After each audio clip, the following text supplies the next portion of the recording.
This program features live coverage of an African safari and may include animal kills and carcasses. Viewer discretion is advised. Good morning, everyone, and welcome to the Sunrise Safari, your live safari of today. We are sitting... Oh, naughty. No. That is an interesting start to the morning. We're sitting with the herd of wildebeest who are, of course, wow, full of beans, I believe, and essentially blocking the road. My name is Lauren. I do have Owen, aka O-Dog, on camera today. And these wildebeest entertain me no end. Look at these two. They seem to get this burst of energy in the morning. The sun is up. It just seems like it's going to be a glorious day. I hope. Oh, look at these two. What are you doing? There's some sort of naughtiness going on with these calves. One is much older than the other one. I think the one that keeps mounting is the one from the first batch of calves we had. And the one in front is a younger one, I think. Now, it's 17 degrees Celsius and 69 degrees Fahrenheit, I believe. But it actually doesn't feel that cold. I say that now. 62, I apologize, 62. For some reason, the temperatures are not sticking in my head this morning. And of course, we have many people from all around the world joining, which is incredible. But you must talk to us. You must send in questions and comments. You can use any platform that you prefer, really, but YouTube, you @FC, and we're trying to increase our viewers on YouTube. We're at 203,000, and we really want to push it to 230,000. So try and head over to YouTube, subscribe to us, and watch on that platform. You can watch on Twitter, #WildEarth, and of course Twitch as well. Hello everyone, I feel like I'm being watched. It's a lot of faces just looking at you. Hi. Do you have any information on what happened last night? I'm sure you do. Animals hold all the secrets. Now we could hear a lion calling, or we think it's maybe one male lion. It could be more, of course. And James and I are going to double team it, if you like, and try and tackle different roads and meet in the middle to cover as much ground as possible. It's so much more worthwhile when you're able to work together. You've got, of course, 4 eyes on each vehicle, 8 in total. And hopefully we get some lion luck this morning. Wouldn't be that would be fantastic for Djuma, I must say. Oh, they moved off the roads themselves. It's such a lovely herd of wildebeest, it really is. There's 2 different batches of calves, if you like. There's definitely 2 age groups. There was 6 that were born first, and they're slightly older. And then you've got the other batch that appeared out of nowhere one day and just arrived on quarantine. So I'm not entirely sure how old they were because they weren't here before. They all just arrived one day. And they seem to have formed a great big mega herd. But of course it benefits them. It benefits them to be in a herd. More eyes, more ears, more nostrils.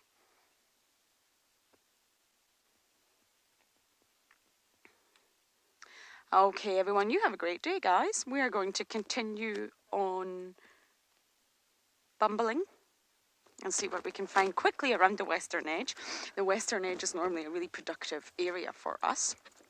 I'm going to quickly check there and then head west and hopefully look for lions.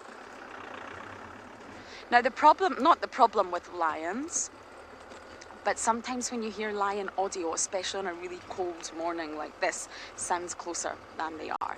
So I am going to send you across now to andBeyond in Ngala with Sean this morning to say hello.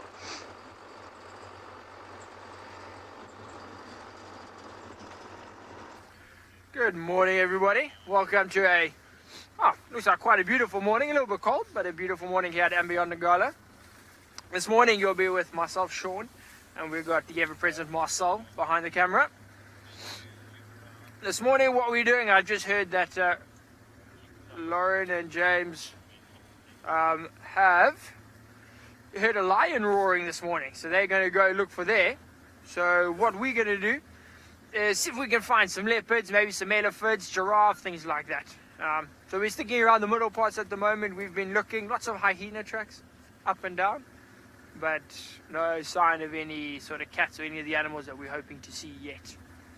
But the morning's still cold. Animals maybe just getting a bit of a slower start. Looks like it should warm up quite nicely today. So hopefully we got some exciting things in store. I was also thinking, I was chatting to Marcel now, and we were wondering maybe we should head out to the west, which is sort of that way, and see if we can find the wild dogs again. We haven't seen them in a while. Could be a good addition to our Saturday morning. But we'll just have to see what the bush has in store for us. You know, overnight, last night it was cold. It was cold, a little bit cloudy, but not too bad. But a lot of animals would have been moving around. A lot of things have changed since yesterday for all the animals, not just the predators. A lot of things have moved to different areas. So we'll just have to drive around, see what tracks, what signs, if we can see or hear anything, and take it from there. But I'm feeling good. Me and myself, we're feeling positive this morning.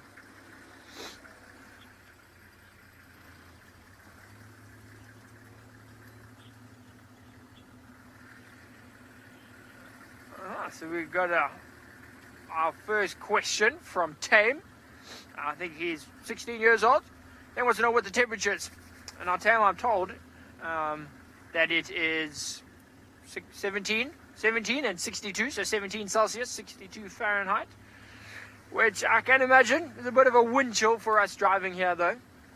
I don't know if you can see, but I'm wearing a blanket around my legs, and I've got the heater on to try and keep there's my trusty blanket. Heater's on, keeping my hands warm. Yes, you see Marcel's got his shoes on. I don't know why he's wearing shorts.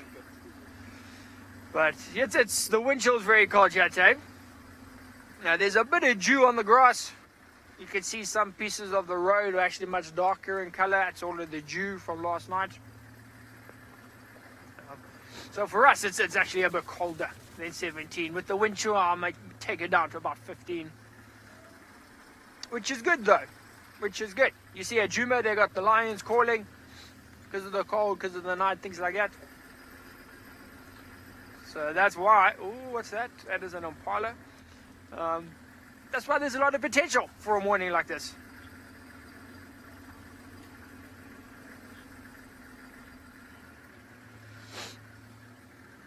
And we got a question from I Walk in the Rain. Interesting name. But they are wanting to know, do we have any brown hyenas? Now, I Walk in the Rain, we do not get them in this area. We only get the spotted hyena. Yeah, no, we only get the spotted hyena. Brown hyena, not here. You can find them in parts of Kruger. I think it's more northern parts of Kruger, though, if I'm not mistaken. But not here. I have never seen one. I have never heard of a recording of someone seeing one. I would love to see one. I Walk in the Rain. I don't know how long you've been watching, but right at the beginning when I was just telling people about myself, there's another reserve I go to just outside of Cape Town, about 3 hours away from Cape Town, and they get brown hyenas there. I've been hoping to see one, but I haven't been that lucky yet. Not yet. Although you must say, since this lockdown started, we have been seeing quite an increase in hyena activity. Just in terms of tracks on the road, a lot more than we usually see. There's always spotted hyenas, but there's just a lot more. And I think it's... Ooh. Sorry guys, we've got tracks of some lions on the road here. Yes, we do. So it looks like we've got tracks of one male lion heading up the road. So what we might do is actually turn around and see exactly where they go. Haven't heard anything this morning, but doesn't mean much. And the tracks look quite fresh. There's nothing on top of them. So how we track, or at least how I track in the mornings, is you have to look at the track, and you got to see what's fresh. So we're going to spend some time here having a look, seeing where they go. In the meantime, we'll send you back towards Lauren, who's doing the same thing. Good luck, Sean. Good luck with your lion tracks. I don't have any tracks at the moment, but we did have audio. And for those of you who were maybe not watching last night for sunset, a lot was happening around our property last night. The Djuma Pride, which some of you may have not met yet, they've been missing in action for some time and we miss them terribly. The Djuma Pride are our sort of area's main dominant territorial pride in Djuma. And they were just south of Djuma last night. So there's always a chance that they would get up and cross in. And one of our leopards that we don't get to see too often because his territory just touches into Djuma. He's not the main territorial male, but he is a territorial male. His name is Hukamure, and everybody loves him. You cannot not love this leopard. He's adorable. You will see why when I find him. He was also really not too far away from here, and he's not been spotted in this area in quite some time. Now, especially leopards and lions, but especially leopards, they must mark their territories. They must call, they must scent mark, or they can easily lose it. There's always another male waiting to shift in. There's always someone else waiting to expand their territory. So he has to come here at some point. It's just a case of finding him. So that's why I'm making my loop a little bit wider, and then I'm going to meet James on the northern boundary, and hopefully we will have some lions for you. Now, I'm very jealous of Sean's heater, I must say. I have a hot water bottle, but it's not really doing much. I think it's already cooled down. But I do have one. I think I'm going to stick it under my jumper. That might be a really good idea. Owen, do you have anything keeping you warm? Nah. He's brave. Owen's brave this morning. I've taken my jacket off, but it may have to go back on.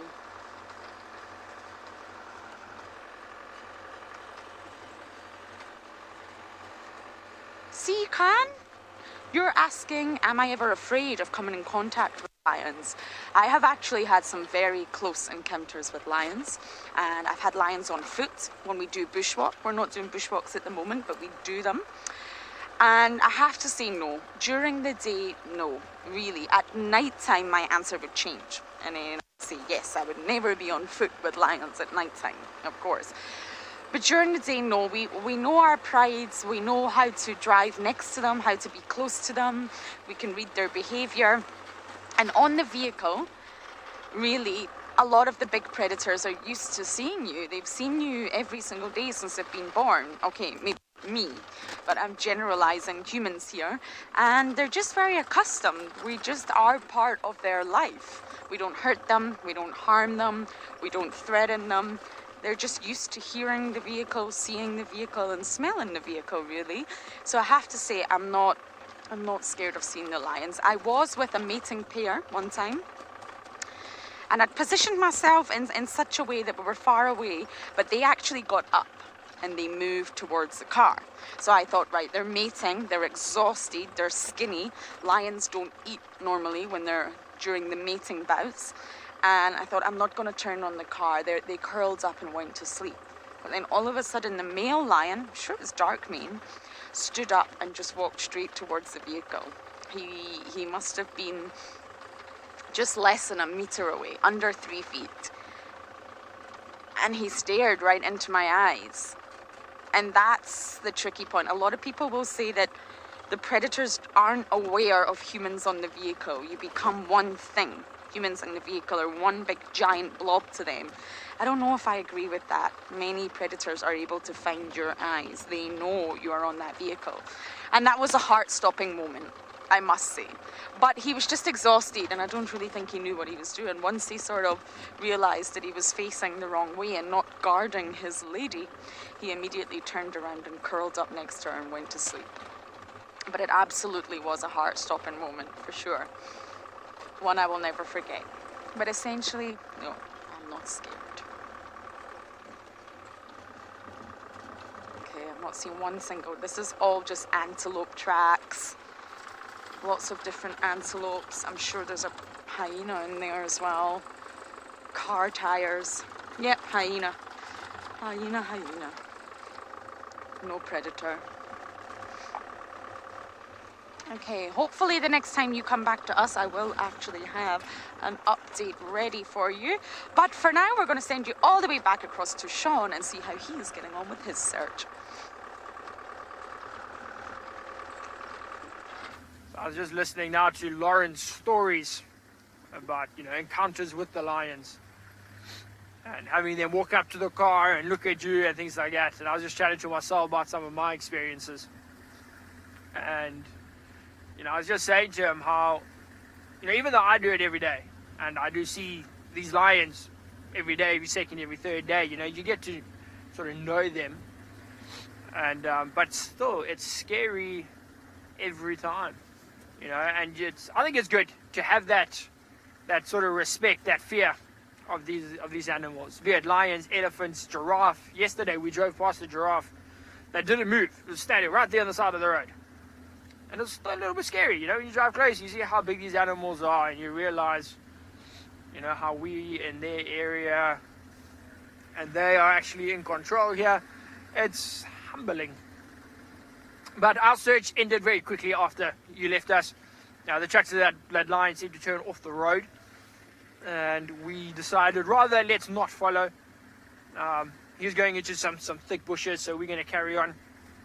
What we're doing is driving along the side of the river, so you can't see, but off to our right there's a lot of big trees, and that's where the river is. There's always those bigger trees around the river. There's a lot of underground water.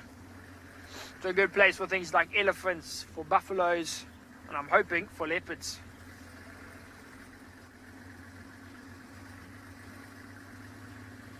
Sorry, Louise, you're going to have to repeat that. Okay, so it seems like we've got a question from Claire wanting to know the difference between a female and a male lion track. So we're just going to stop here and have a look.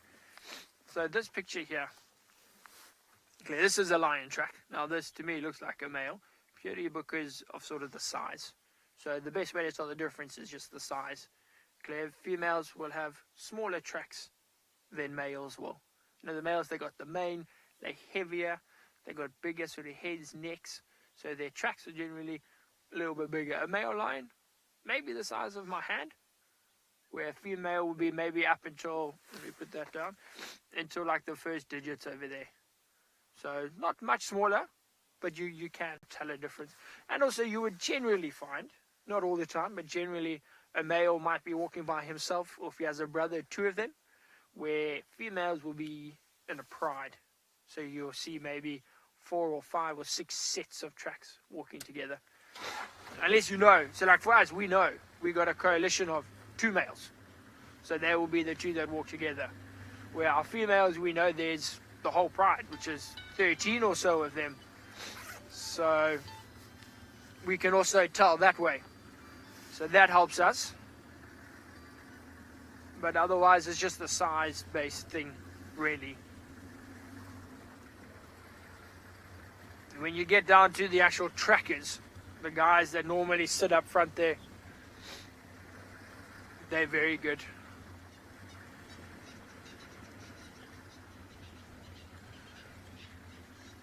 So we got quite an important question from Dwarf, 12 years old. And he's wanting to know, do the vehicle tracks not mess up the tracks of the animals? Now, Dwarf, they do. They definitely do. Now, that's why it's always important for me, myself, sometimes we're looking ahead on the road, trying to identify tracks, trying to see if I think, oh, there might be a track there, then I'll stop and I'll get out and I'll walk around in front of the car. Now, because often, especially now for us, when we don't have the tracker on that front seat that you can see in the picture, it's hard. You'll often drive over a track, or you see it too late and you stop the car, but you're already driven over the track. That's why we have the other guys, Rowan and Nikki and Andre and Yarpi and them out there as well. And then they will have one guy sitting on the front and he can see the track first before we drive over it. But drive, it goes, the other way. You can often use the vehicle tracks to know how fresh the animal track is. But I'll tell you about that a little bit later when we find the track. In the meantime, we're going to send you across to James.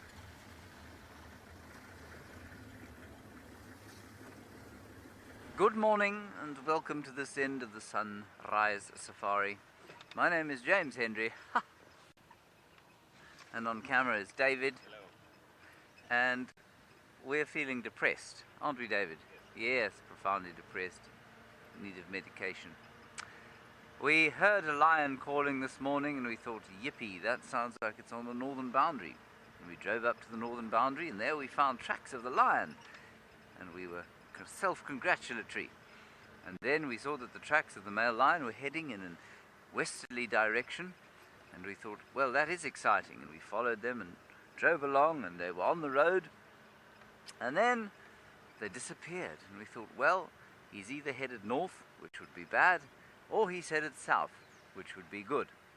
And unfortunately, as you can tell from the depressed nature of David and my attitudes, he went north into Biffle's Hook, which is the reserve to the north of us.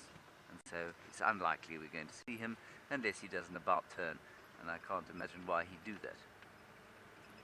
So, there is the sad story of my morning.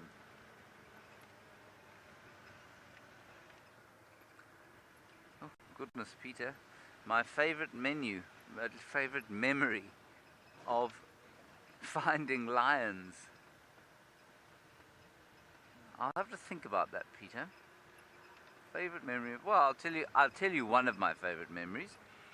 We were on a bush walk, broadcasting a bushwalk, with a magnificent tracker called Herbert Causa. And Herbert Causa was tracking a lioness with us, and we thought that she had cubs. And we were walking through some pretty thick bush down in a dry riverbed, and we were whispering like this because the tracks were getting fresher and fresher, and Herbert thought this is a good place for her to have a den. And we thought she had a den somewhere around there. And so we walked slowly, and we could see the footprints, and they got fresher and fresher. And then we stopped, and we looked, and then we took a few more steps forward, and we stopped, and we listened, and we looked. And then we took a few more steps forward, and eventually Herbert, who was standing in front, and then it was me, and then it was the cameraman. Who was the cameraman? Was it you? Oh, it was it was David, who's now very insulted that I didn't remember. And Herbert went, stop, stop, stop, because he'd seen the ear of a lioness sticking out of a little ditch, and he knew that that's where the den was. And then she came. She jumped up out of her ditch and she went, she came towards us, and we stopped and we waited. And because we'd been so careful about it, we weren't too close. So all she was doing is giving us a warning. And so we stopped, we waited till she stopped, and then we walked slowly back, and she flicked her tail, and we walked slowly back, and she flicked her tail again, and then she walked back into her den, and we disappeared. And that was one of my favorite times that we ever found lions. There you go. Sorry, David, I didn't remember it was you. It was a traumatic experience. You weren't the most important part of that experience. It was the lion. You thought we'd formed a bond. Well, I mean, I don't feel like we don't have a bond, but maybe that wasn't the exact time that, it formed. Maybe it's because I was in front of you and you were behind me.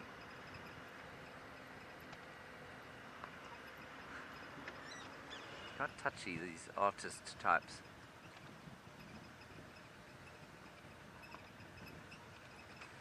Monita, absolutely. Lionesses mark territory. Lionesses are as territorial as male lions.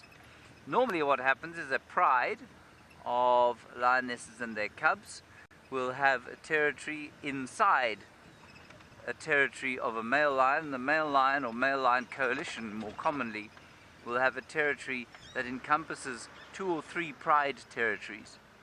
So one of the common misconceptions, or I think that it's a misconception and it's also, I think, a faulty way of describing lions, when you describe a male as a pride male, it gives the wrong impression. It gives the impression that he's always with the pride.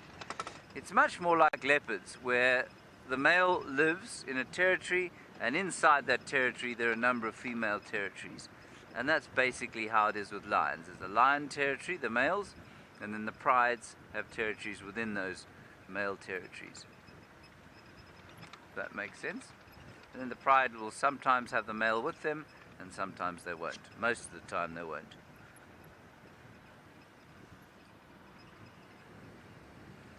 Right, Lauren has now got herself a bird. We're going to do one last look at the northwestern corner here and then head east.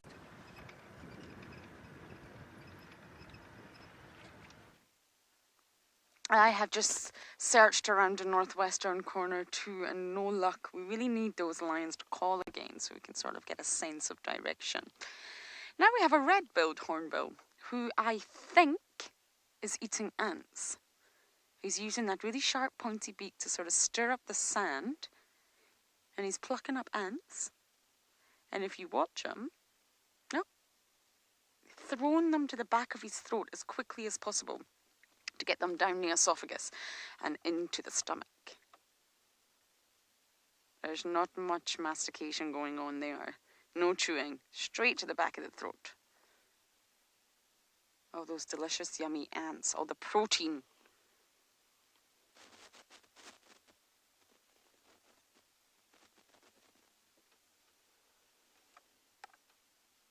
The thought of putting ants down my throat, oh my goodness.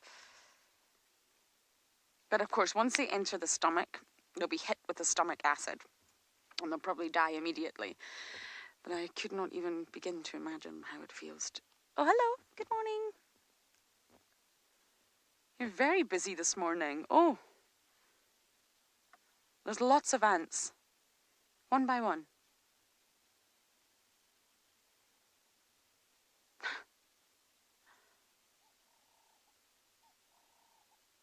That's amazing. Now, hornbills do have quite a varied diet, and of course, they can eat many different things using a beak like that. And the red-billed is essentially, well, topping up its protein, shall we say. It's really, really important that the birds get protein too, and essentially that comes from insects.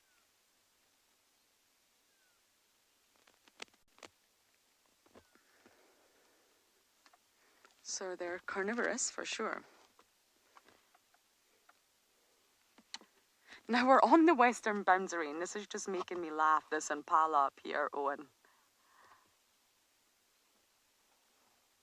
We have a male impala ram who's just been posing on the middle of the road for about 10 minutes now. He's not sure if he wants to go east or west. Kane, you're 16 years old and you're asking what time do we all wake up? Aha, that's a funny one. Because I think there's some of us that wake up nice and early to put on the coffee and get organised and not have pillow face. And there's some of us that roll right out of bed and onto the vehicle. So I think you should ask all of us that question. But my alarm goes off now. It's changed. We recently changed our timing. And my alarm goes off at 4:45. It used to be much earlier than that, especially when we were doing droning. When we were doing the thermal droning, my alarm used to go off at something like 2:45. So luckily now it's a little bit later, but it's still early. But I think some of us roll out a lot later. What time does your alarm go off? Owen's an early bird.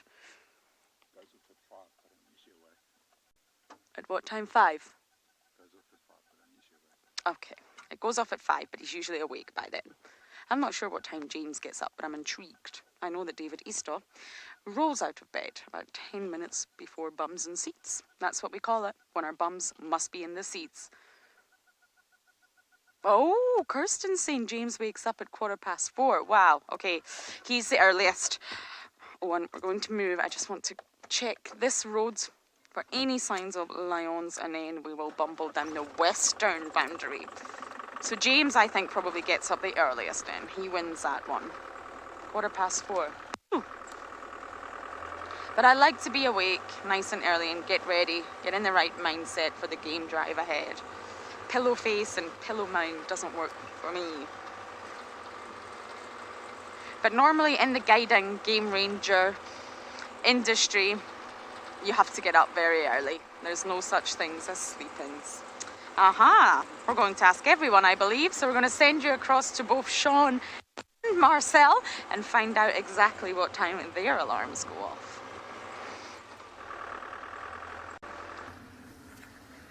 Okay, so this is a very important discussion. Now, I love my sleep. I try to get as much of it as I can in the mornings. So I have now narrowed down my morning routine to be very efficient, very quick. So for me, I set my alarm now for 5 o'clock, and I then join Marcel at the car at 5:30. I don't know why James gets up at 4:15. What do you do for an hour and 15 minutes? Coffee? See, that's another thing. I don't drink coffee. Marcel, do you drink coffee? Nah. You see, Marcel doesn't drink coffee either, so we can wake up later. I think that's a very important tip. Get over your coffee, and you get extra, apparently, an hour sleep. Yeah. Rowan, you must ask Rowan. I think Rowan gets up close to James, between 4 and 4:30 when Rowan wakes up. He's a morning person though.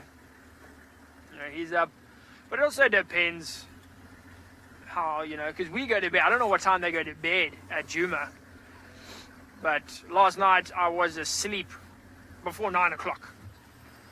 So waking up at 5 is a lot easier if you're going to bed at 9.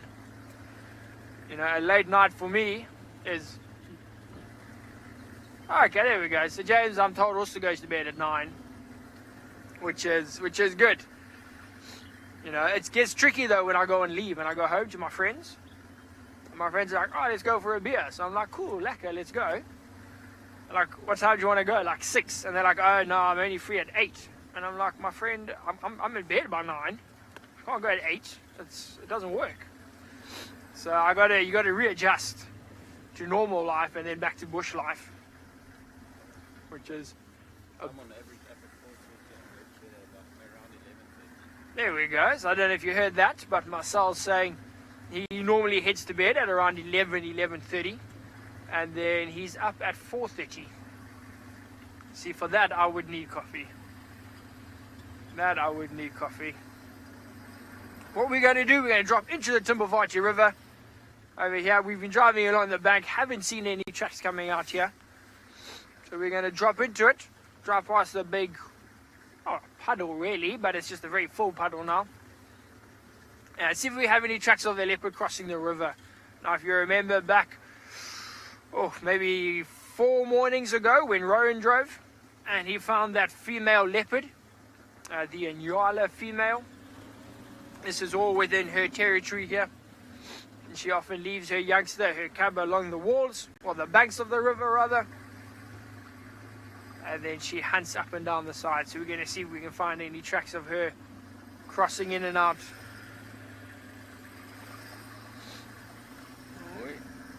There's a few tracks in the river, a little bit, some hyena tracks. We're going to carry on here, and you're going to go back to James and solve the question of why he wakes up so early.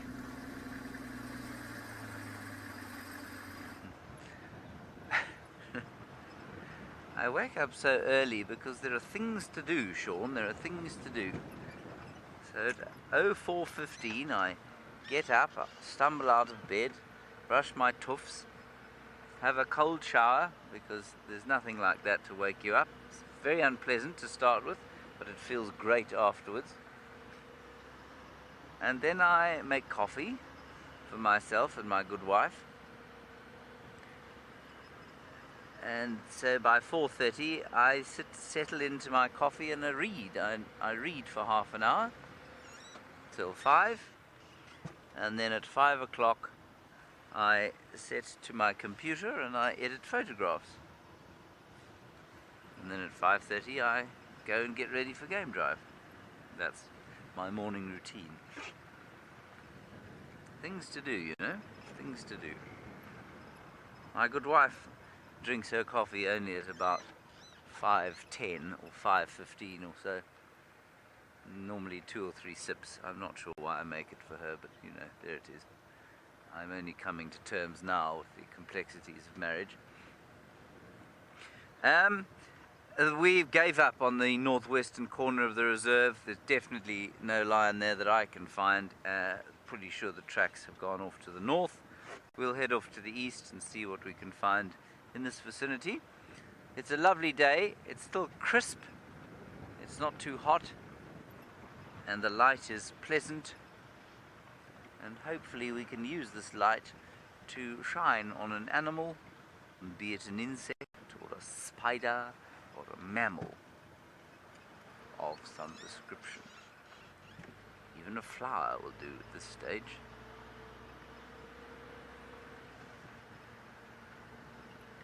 No, Brent, I don't sleep in the day. It's one of the things I've managed to avoid doing, thankfully. I find it's a habit you can get into if you're not careful. I just go to bed early, you know, I don't go to bed late. And so it's not difficult to get up early. I go to bed, normally I'm asleep by, I don't know, 9 or 9:30. And so I have between 7 and 6.5 hours of sleep a night, which tends to be fine. So no, I don't sleep during the day. My camera operator, on the other hand, is he's a little different. He does definitely sleep during the day, but that's because he doesn't sleep at night. Not so, David. Indeed. David cannot be found in bed by 9 o'clock. In fact, most of the people in camp struggle to go to bed by that time, I think.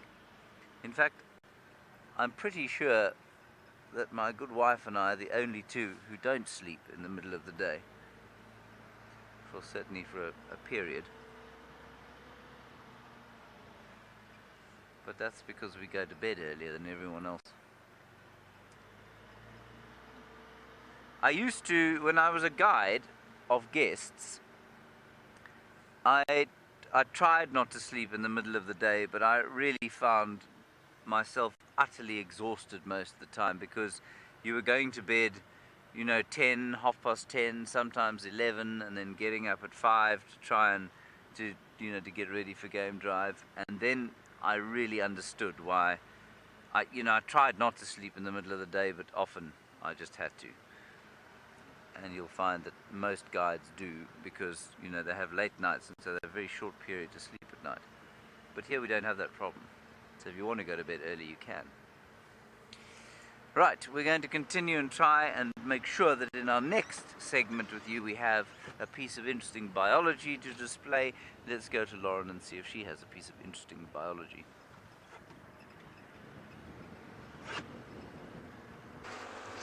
I have lots of interest in biology, essentially, but not right in front of us. I'm really covering the western boundary thoroughly. I was on it last night as well. It's a bit of a boring road, I'm afraid, but I don't want to leave any stone unturned. So I'm trying to drive really carefully to see if anything's gone whoop or whoop. And Owen is in charge of also scanning Djuma, Arathusa. And let's see if we can find anything. If not, yes, I will then check the south, and we shall have some interesting biology for you all. James made us all look very bad there by saying he gets up at 4:15 to do all these things. I'm not going to lie, I sleep. I love my sleep. I'm not going to pretend I do anything otherwise.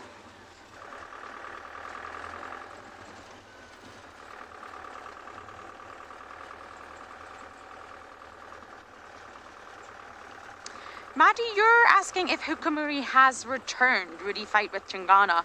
Essentially, I'm guessing you mean returned to Djuma. This is very much Hook's world. This is his territory is much bigger than Tingana's, much bigger. Tingana's has gotten smaller over the years. But what you have to remember about male leopards is they know exactly who one another are. Sorry, there's lots of hyena tracks here, which just signals that something could have happened. So yes, they will know exactly who one another are by scent, possibly even by sight, but I'm not sure about that. And they're very much aware of one another's presence. So there was a time when Tingana appeared to get quite sick. He didn't appear to be very well.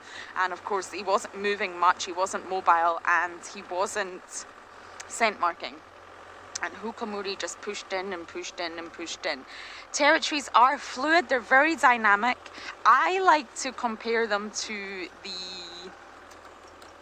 well, I only have a Mac, but what do you call that? The visualizer, when you can turn on your screensaver and you see all these patterns and balls, and it can also work to music. You can download one that goes to the music. I like to compare their territories to that. They're never static. Nothing in nature is static. And essentially, Hukamuri has pushed in before. I'm wondering if Tingana tried to push in west. I don't think they would fight. They really wouldn't. They would avoid it. They can fight. We've seen many males fight, especially over food.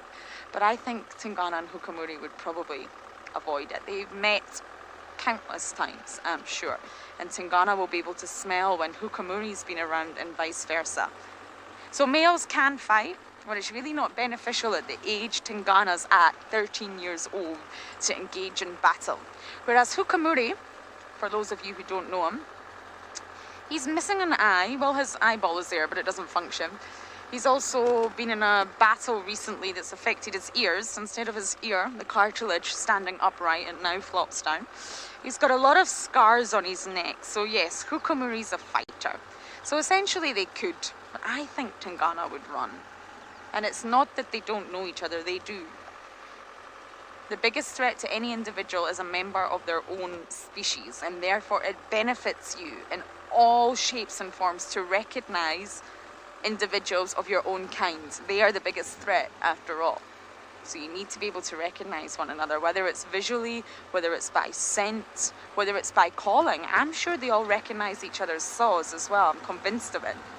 As humans, we can tell the difference between leopard saws. So I think that they can as well. And that benefits them. You must know the enemy. Oh, the western boundary is so quiet. Okay, I'll pick up speed, get off this boring boundary, and hopefully then pick up on something of some sorts. And while I do that, we are going to send you back across to Sean and see how he's getting on. So we have left the river. We had no fresh tracks in the river. There are a couple of tracks of hyenas crossing over from one side to the other, but nothing too much of interest for us. So now we decided we were heading back to the east into the sun, so we now said let's change our plans. Let's go further west in the reserve. So that is off to our left. Let's just see, nothing there. That is off to our left. We're going to head that way. Along the banks of the river, maybe we swing past the water hole. See if there's any fresh signs around there, something coming to drink before it gets hot today. It looks like it's going to be quite a warm day today.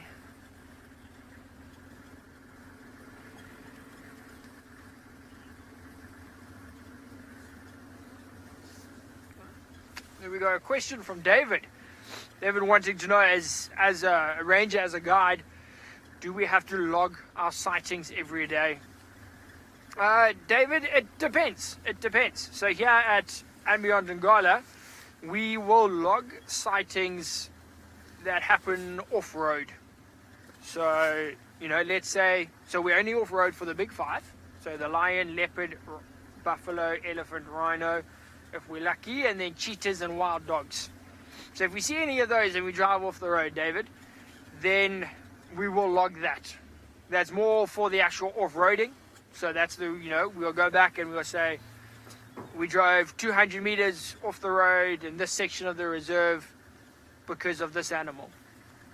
But things like giraffes and zebras, wildebeest, or even if we see a buffalo on the road or a leopard on the road, that sort of thing we don't log. No, not officially. Us as rangers, we would always have a mental note of what was seen where. So I can tell you where Rowan saw the lions yesterday, where Nikki saw the lions and the hyenas the day before. I can tell you all of that. But that's for me, it's not official. It does help though. It does help knowing where the animals have been, because then you can sort of start to picture where they're moving around. I know Lauren now was talking about territories and leopards' territories and things like that. And if you can start to learn where these animals have their territories, how they move around their territories, it makes it a bit easier to find. You know, like now for us, it looks like we're just driving around, but I know, okay, in this area, there's 2 female and 2 male leopards that we could potentially find here. I know this is the border of their territories, and this is where one likes to go, this is where another one likes to go. So I'm heading into those sorts of areas. And that's all because we, as staff here, have mentally logged where these animals are, where they're going, what they do, why they do it. So it's all pretty intricate what we do. Like Lauren now driving the boundary. It's a good idea, because then you can see what animals have come in and what animals have gone out. You know, she's driving the boundary and she sees the tracks of the leopard that's in that area growing out. Most likely going to stop looking.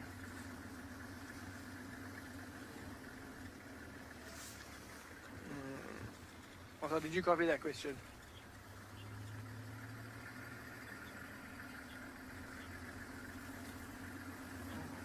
Okay, so we've got a question from Jane, wanting to know what the difference is between a ranger, a tracker, and a guide. Now, we'll start with the tracker. The tracker, he tracks things. So he would sit up front there on that chair at the top left, and he tracks down the animal. So while we're driving like this, he sees tracks of the leopard cross the road, and then he will jump off if he thinks they're fresh, and he will follow them off into the bush, and he will track down the animal. He does interact with the guests. He will tell you, you know, what he's doing. You say, okay, there's tracks of a leopard. If you look at it here, you can see it's a male and it's very fresh, so I'm going to follow them. And then he goes off. And then we, as myself, will drive around with the guests to a new area, have a look around there. So the tracker tracks. Now the guide, which is what I would be, I sort of guide the guests. So I guide your experience. We find the giraffe and I say to you, look at this giraffe, and I guide you through the giraffe. I say, look at that and look at this. That tells us it's a male. Look at that scar. It's probably from fighting. Or, look at that mother elephant. Look at that baby. That might be her baby.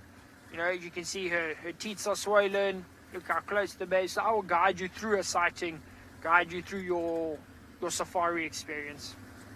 We're a ranger. We can be called rangers, but for me at least, rangers are more those actual field guides, the field rangers, the guys that go out, the anti-poachers, the guys that patrol the area, make sure people are obeying the rules. Those are, in my eyes, those are rangers. So we're just having a bit of a lens clean. Those would be the field rangers. So guides will guide a guest through the experience, trackers will track down the animals, Jane, and rangers will supervise, for want of a better word. That's how I would classify the different ones. Although often I get referred to as a guide, a ranger. Some people call us just drivers, which is not a favorite. I wouldn't do that. But there's many names. And they all do fit in a certain manner. But I think the official term for us is field guides.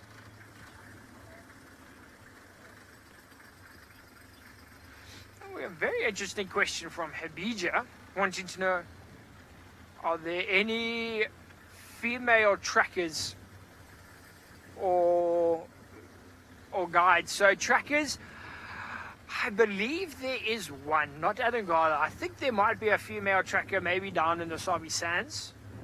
I stand to be corrected, but I do remember hearing that there was one female tracker in the Sabi Sands. In terms of guides, there are many female guides. Here in Ngala we have 3. 1, 2, 3. Yeah, we have 3 here. There's obviously Lauren, Charlotte. There's lots of female guides. It is getting more and more. There are a lot more female guides than there used to be. But trackers, no, I don't think so. I think maybe one that I'm aware of. But there are quite a few, I think, female anti-poaching teams, which is very good. Very good. You know, I don't understand why a female can't be a tracker. Just follow the tracks. You can do that, man or woman. But look over there, we found a bird that we don't see too commonly here in Ngala. It's a Marabou stork. We're going to stop here so it doesn't fly away. You can see that. Marcel's going to zoom in now.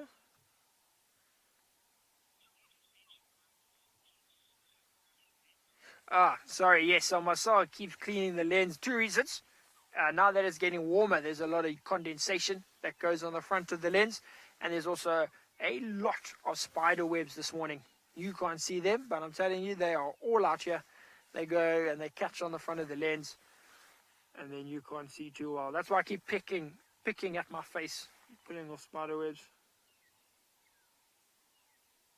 But that over there is a Marabou stork. Quite an ugly bird. Oh man, it's beautiful. Marcel thinks it's pretty.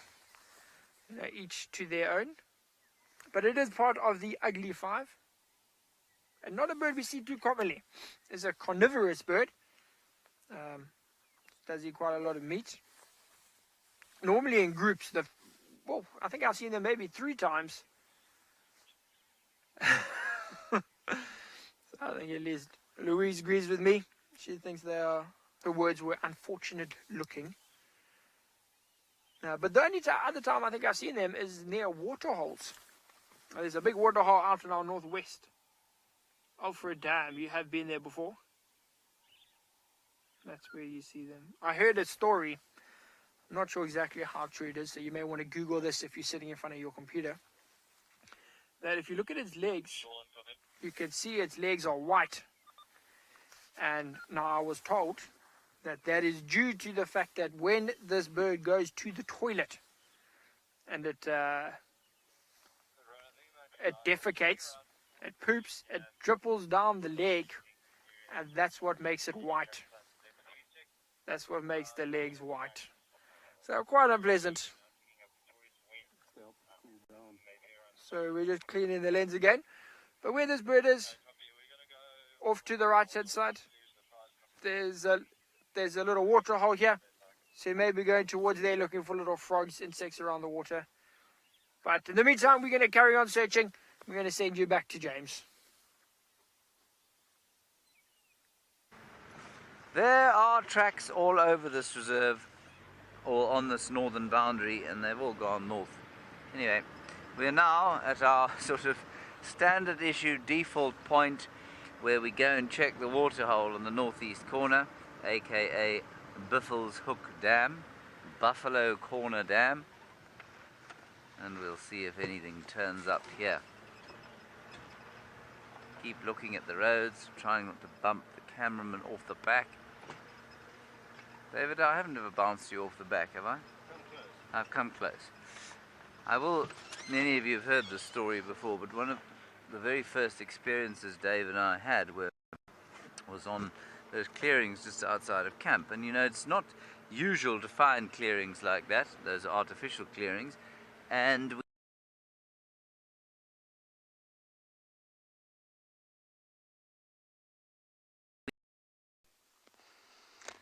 Sorry about that, everyone. I don't quite know what happened there, but James disappeared.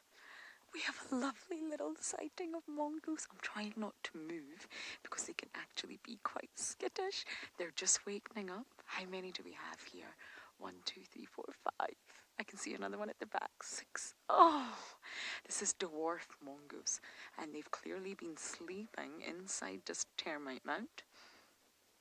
They have a lot of mounds in their territory that they can utilize to sleep in. They don't always sleep in the same one. So once the sun starts to go down, they panic and they think, oh, we better go inside. We've got to find a mound. They stay within their territory though, and they will find a place to sleep that's nearby, the closest place nearby. Oh, this is so sweet. A very close relative of the hyena, the mongoose, right here. And this is a dwarfies. And of course, the name gives it away, but it's the smallest of all the mongoose. And they are actually the smallest carnivores found in the low veldt.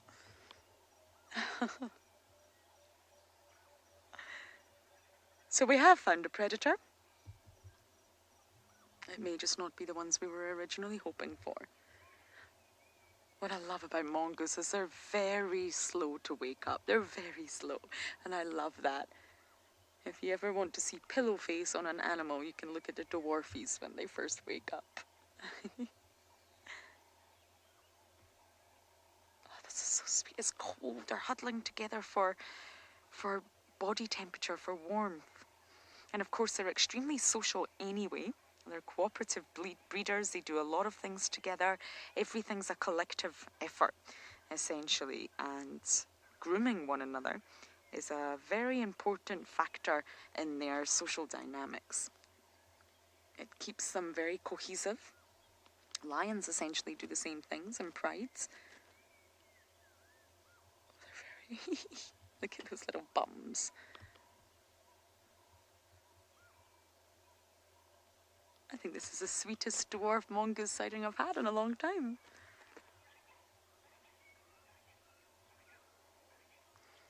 Hadija, you are asking about the collective noun of a group of dwarf mongoose. I am not sure I know. I think I'll have to Google that. Ah, it's a business. Yes, I did know that, Hadija. I'm sorry. Had a mind blank there. It's a business. A business of mongoose. Isn't that great? I think it suits them perfectly. That's right, a business. I apologize. I had a mind blank there. But I did actually know that at one point in time.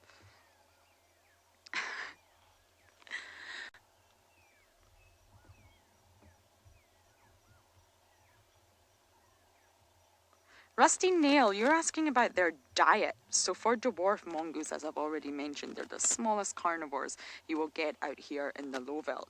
And they will, of course, eat other animals. Such a wide range of animals, from termites, even scorpions. They're great at hunting scorpions. Snails, beetles, centipedes. Those awful centipedes that none of us are a fan of in camp. They will eat centipedes, even reptiles, so geckos, small lizards.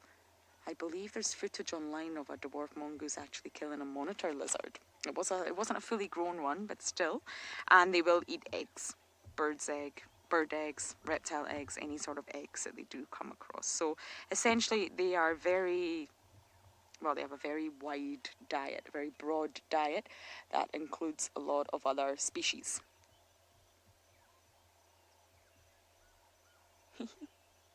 And they'll alert one another for predators.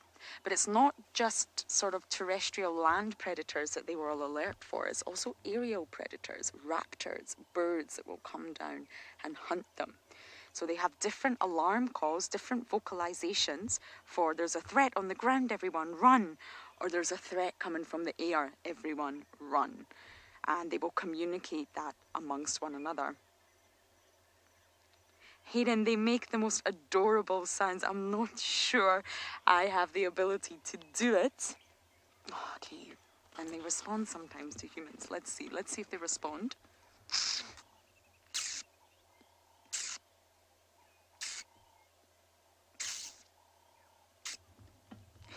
Are they responding? I'm not sure. Yeah. That's me that's making that noise.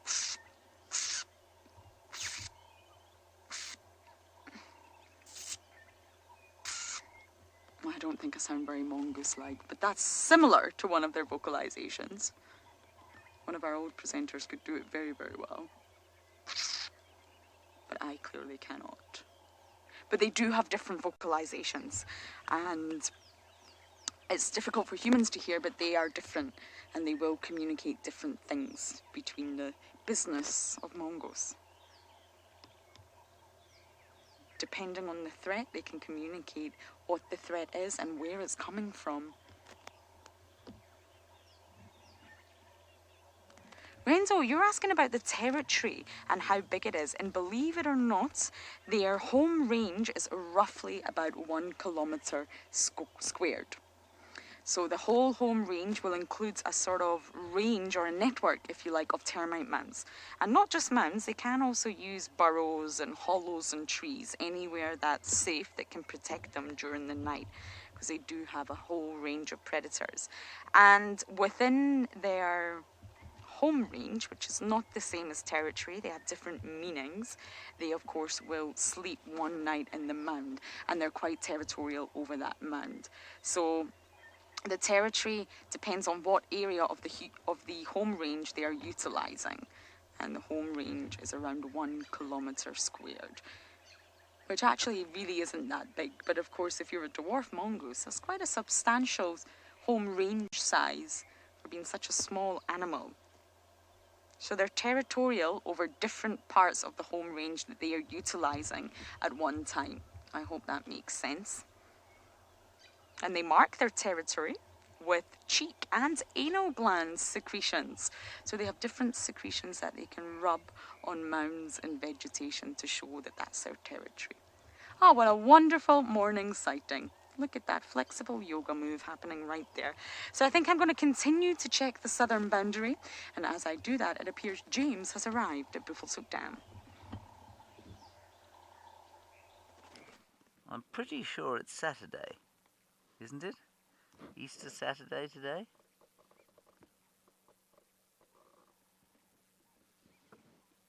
Yes, good.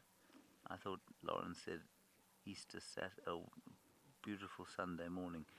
I might be wrong. Anyway, here we are at Buffelshoek Waterhole. Oh, sunny morning, not Sunday morning. Yes, okay, got it now. Here we are at the waterhole where, well, there are no cats, no predators, but there are some loyal hippopotamus who appear on camera on a daily basis.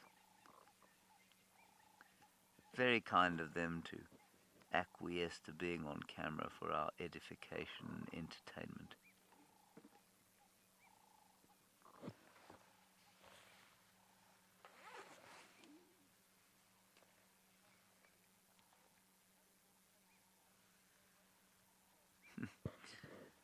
James Richard, my favourite sighting with David. Goodness gracious. I don't remember. David, do you have anything that sticks out in your mind? David just saying the time he nearly flew off the car. So, I mean, as I went off air last time, I was telling you a story about when we were driving along. We had these lions hunting wildebeest, and I was very inexperienced. And as the lions started to chase the wildebeest, I just started the car and drove as fast as I could to try and keep up with the wildebeest. And what I didn't do was look down at the monitor so that I could see what David was getting. And I thought we were about to film an award-winning sequence of me driving at high speed next to a lion at full stretch.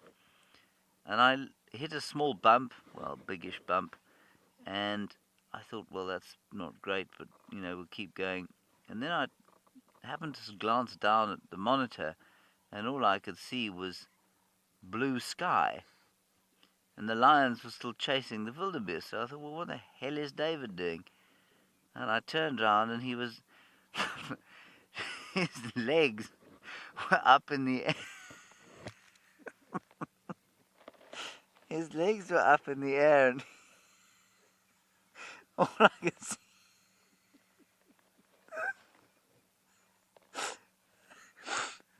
could see was his backside. And the camera pointing straight up at the sky.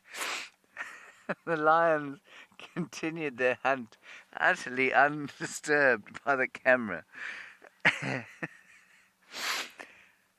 And I was so irritated with him. I thought, well, how could he ruin this opportunity? I'd given such beautiful commentary on what was happening with the lion and the hunt, and he'd only managed to film the sky while it happened. And in actual fact, it was entirely my fault, because it is impossible to film anything when the car is moving. And so what I learned from that experience is that once the hunt kicks off, you just turn off and hope that the camera will reach it, because you cannot follow it. It's not possible.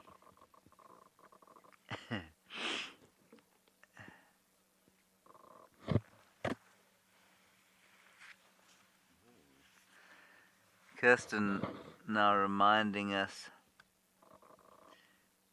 that David and I filmed once a zebra birth, and that was pretty impressive. My commentary was that of an overwhelmed teenager, however, and I'm constantly teased about it in camp.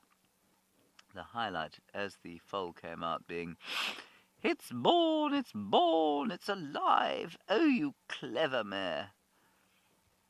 I sounded like somewhere in between, a mix between over an emotional teenager and a slightly overwrought old lady. I don't know how I managed to conjure up the tone that I did, but it wasn't very impressive. But James Richard, then of course there was the lion charge, which I told you about earlier, which clearly isn't my favourite memory with David, because I don't remember he was with me.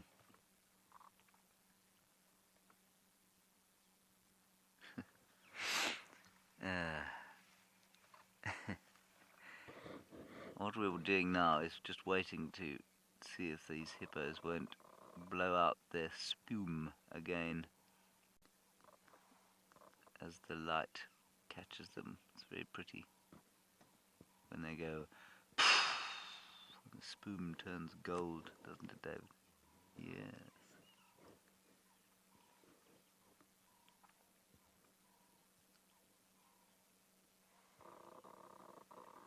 Andrew, it is true that hippos are not swimmers. They are runners on the bottom of the water. So they don't actually swim. They can't float, so they sink to the bottom. But that's not to say that they're like sort of lead weights. They have limited buoyancy, so they drop down slowly to the bottom, and then they'll push up again and float to the surface and then drop down. But it means that they don't have to, it's easy for them to rest on the bottom of the water. Most of the time they're standing, they don't tread water where they are. Most of the time they're actually standing on the floor, on the ground, sorry.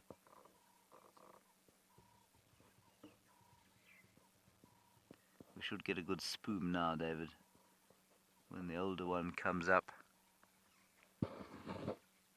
Let's hope.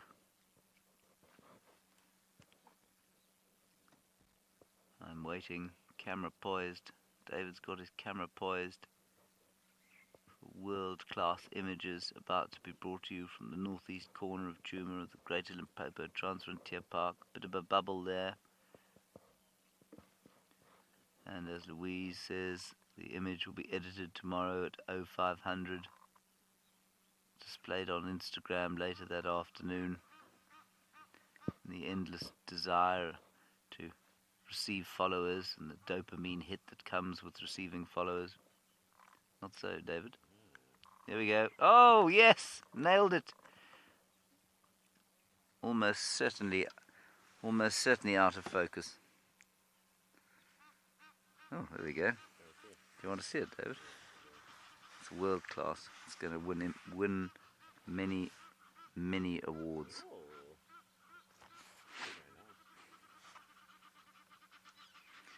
Now, unfortunately, when you zoom in on that, I guarantee you it'll be out of focus, because I think I had the focus point in the wrong place. Here comes a squadron of Egyptian geese. Probably all born here. They've grown up. Now, for many of you who are new viewers, you will not realize that what you're seeing here is quite remarkable, because there was a couple of Egyptian gooses that lived here that were comfortably the worst parents in the Sabi Sands. They produced clutch after clutch of little goslings, all of whom died. And we thought it was bad luck at one stage, but then we realized that they were walking them from this waterhole to other waterholes miles away. And by the time they got to one end, we'd find them at the dam cam with half the clutch, and then when they got back here, there wouldn't be one. And this happened again and again. And what you're seeing here is the product of many attempts at raising successful goslings, and there they are, even if they don't like each other very much.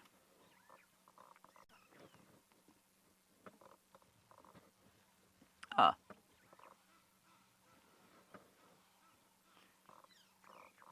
Well, Jonty, it's people like you that keep me sharp, thank you. You said I lied yesterday evening, and that dinosaurs are not in fact extinct, and that birds are the last remaining dinosaurs.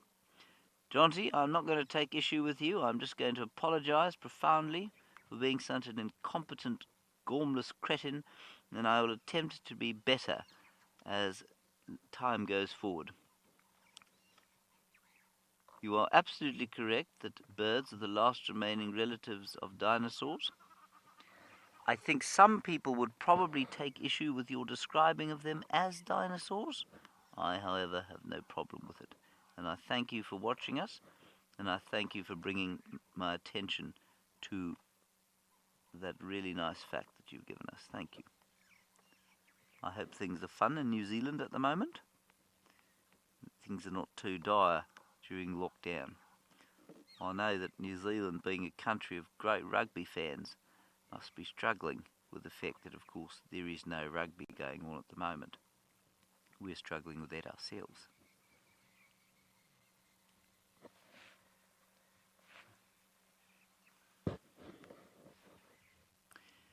No, buddy, you're not allowed to fish in this pan.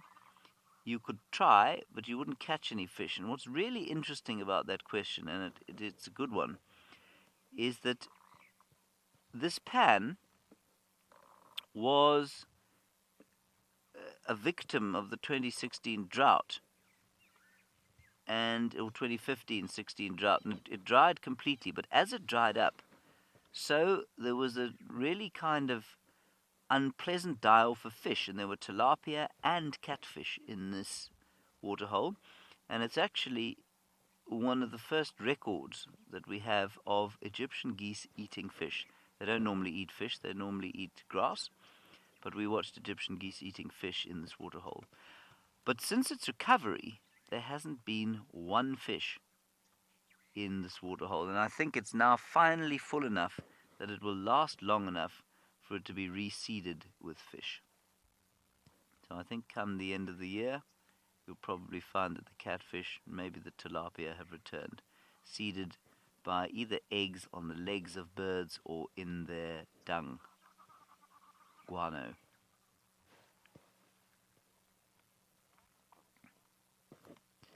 Right, Lauren is on the southern boundary. I'm going to wait for one more spume from that hippo, and then I'm going to move on to where I can hear some francolins shouting at something.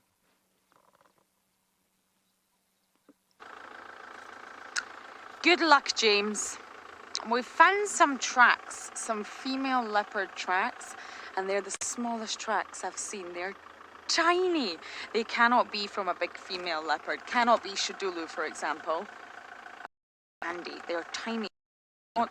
They're not fresh. But what's fascinating me is when we arrived at the tracks, Owen said this is where we could smell a carcass yesterday. And I think you and James checked, didn't you, Owen? Yeah, they checked thoroughly. But because it's so thick in here, I mean, I can't smell anything. I can't smell carcass. But of course it could have been long stolen by hyenas. But I just think it's really interesting that I can see tiny female leopard tracks right next to the spot that Owen said they could smell carcass. But they're not fresh. They're really not fresh, I'm afraid. So we're just going to still drive slowly, but then we're going to pop into Djuma. Nothing has, well, excuse me. Bless me, everyone. Sorry about that. I am a sneezer. Now, Sean was talking earlier. We've got a beautiful butterfly. Owen, can you see it? I think it's some sort of orange tip. You see that? It's gorgeous. It's just got its wings open. Let me just get my butterfly ID kit to identify exactly which orange tip it is. Oh, stunning. The monkey's got my butterfly IG kit, so it's not in the best condition. But I do think this is a smoky orange tip, I think. Yes, smoky orange tip, resting beautifully, probably still waiting on the sun warming up its muscles, to be honest. But as we look at this butterfly, Sean was talking about sightings and what data they log each day and how it's important to know the movements of animals.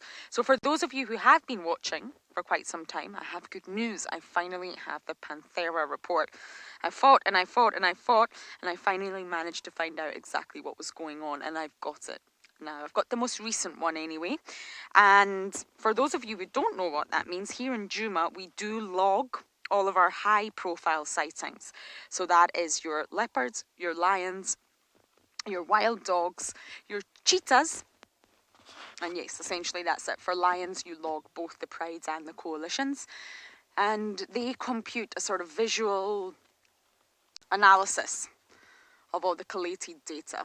And it's a visual output. You're able to see the movement of animals. And of course, it's not perfect, because I'm sure there's many people who see animals and don't report them. And in the opposite, when animals are there and they're just not seen to be reported. But what I'm going to do is analyse this report, break it down, and make our own little sort of visual maps. We're not allowed to share the report with you, I'm afraid, but it is panthera.org. And therefore, you can check out the website if you wish. They've got lots and lots of information about big cats on their website. Bye, little butterfly. You're our first animal of the day. Darlene, I have had no news on Tandy, not a peep. And of course, if we did, we would share it with you immediately. Tandy is our main dominant... Oh, look at these female leopard traps. Oh my goodness, look at this. I'm going to try and reposition so Owen can actually get this on camera.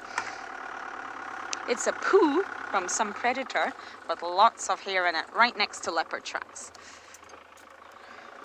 So Darlene, I have no news on Tandy, I'm afraid, not a peep. I haven't really. This is the first set of female tracks for leopards that I have came across in quite some time. I'm trying to pop out Owen and take a better look at what we're looking at here. I may need to hold my... Yes. Now there's hyena mixed in with this too. There's actually hyena and leopard, which is normal. But this is definitely leopard. And this is scat. Now scat is the word we use. I'm going to move my shadow out the way for carnivorous poo, basically. And you can see the hair. Oh my goodness, there's so much hair in this poo. I don't smell anything. I've got quite a good sense of smell, but I don't smell anything. So it mustn't be that fresh. And that's what I'm wondering. There has been a female leopard walk this way in the opposite direction from us. But I really, really don't think it's too fresh.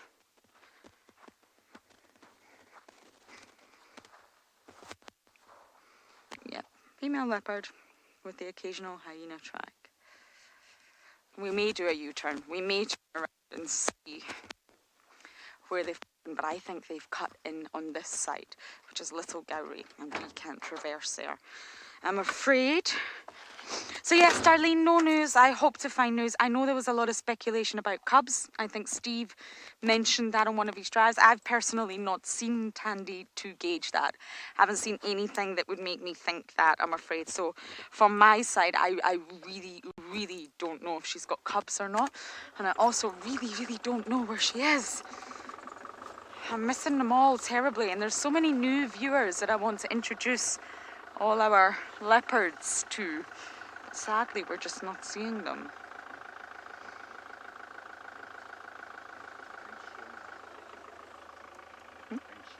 Oh my goodness, let's go across to Sean. I did not get that comment. Seems like he's got wild dogs.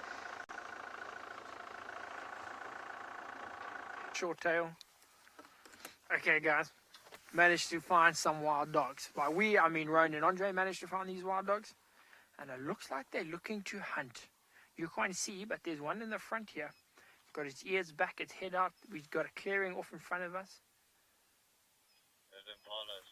So, okay, so apparently there are some impalas just off in front of us. So it could get interesting. Yes, there's that floppy ear dog in the camera now. So this is the pack that we have been seeing fairly regularly. The Ngala pack. There's one. Oh, listen.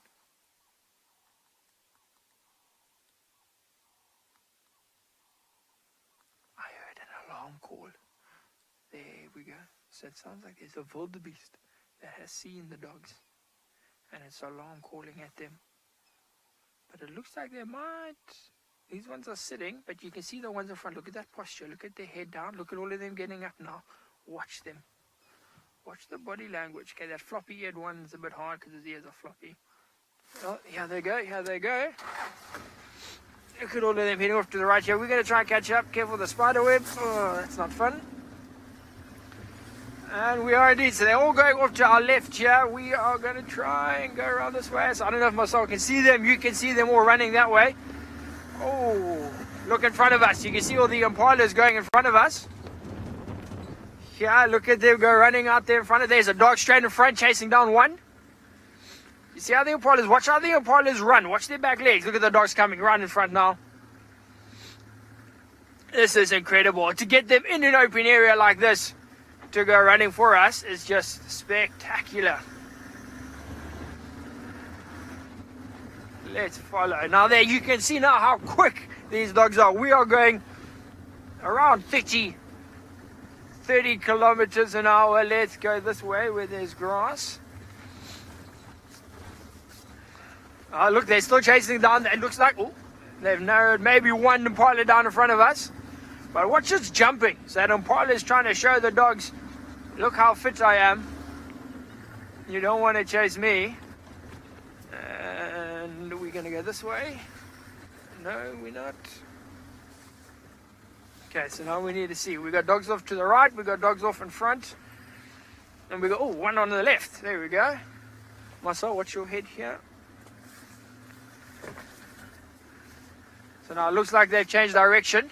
You can see there's one coming across in front here. Hopping this way. Now this is where it gets tricky with the dogs. They're fast. You saw them run there.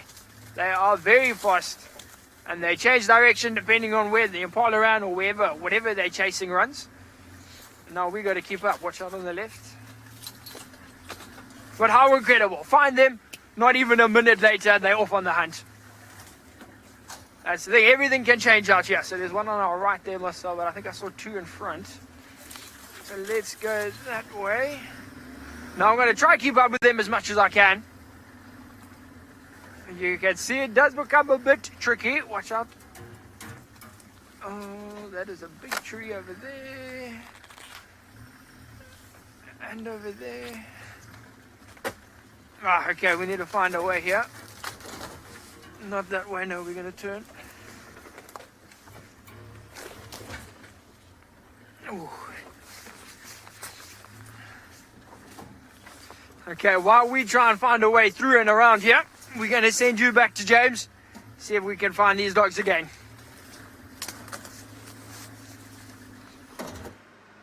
We're just...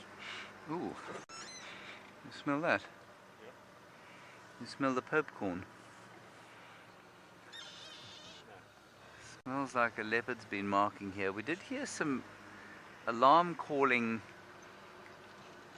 or very startled sounding francolins, and we're just sort of north of that waterhole, and we're driving along now seeing if we don't come up with anything here.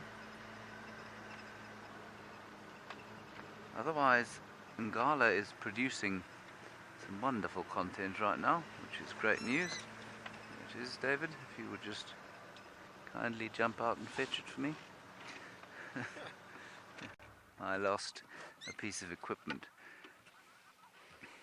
which David is just going to retrieve. No, it wasn't my pillow, it was my telephone. I had opened the bird app and left it on the dashboard and it fell off. Very silly of me. Thank you, David. Yeah.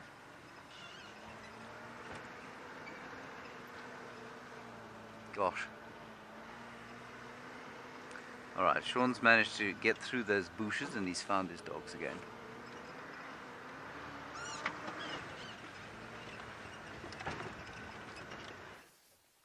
Okay, so we did manage to catch up. We found these three. And now the rest of the pack seem to have split off further to our left. Now you can see these ones, they're keeping very still and they're listening. Look at their ears, they're moving around, they're trying to listen. I think they're looking for the rest of the pack. Very good chance they're going to get up and head, well, carry on running, but off to our left. But have a look very carefully at the one on the far right, the one that's by itself. If Marcel zooms in there, you got to look very carefully.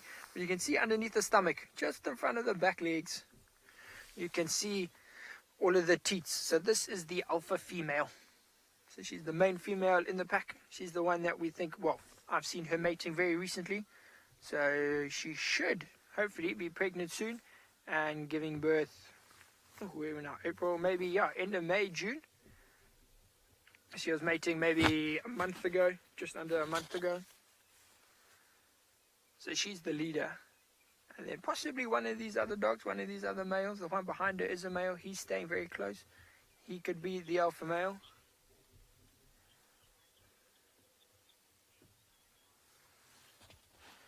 So you can see now, two of them have gone off back behind us. So there's one there. So we've got a question from James, wanting to know the likelihood that these dogs will den on Ngala. Now James, I like to be optimistic. There's quite a few dogs here actually. They have denned James on Ngala for the last 3 years. So every year that I have been here, they have denned on Ngala. So it's looking good. The fact that they're still on Ngala at the moment is a good sign. As we said, she has been mating. We think she is pregnant, so they could be looking for a den now even. And the fact that they're still here means they could be looking on Ngala. They've been traveling around quite a lot of Ngala, moving between the sort of central parts, up into the west, back down into the south. So just watch out around here. So there is a chance that they could, watch your head there, your camera. So hopefully, James, they do den on Ngala. That would be fantastic for us. If the trend keeps going, then they will. But for that, we have to keep up with them. Ah, there they are. Straight in front of us. Okay, Marcel, we're going to fit through this gap here. These are all soft branches. Okay, there we go.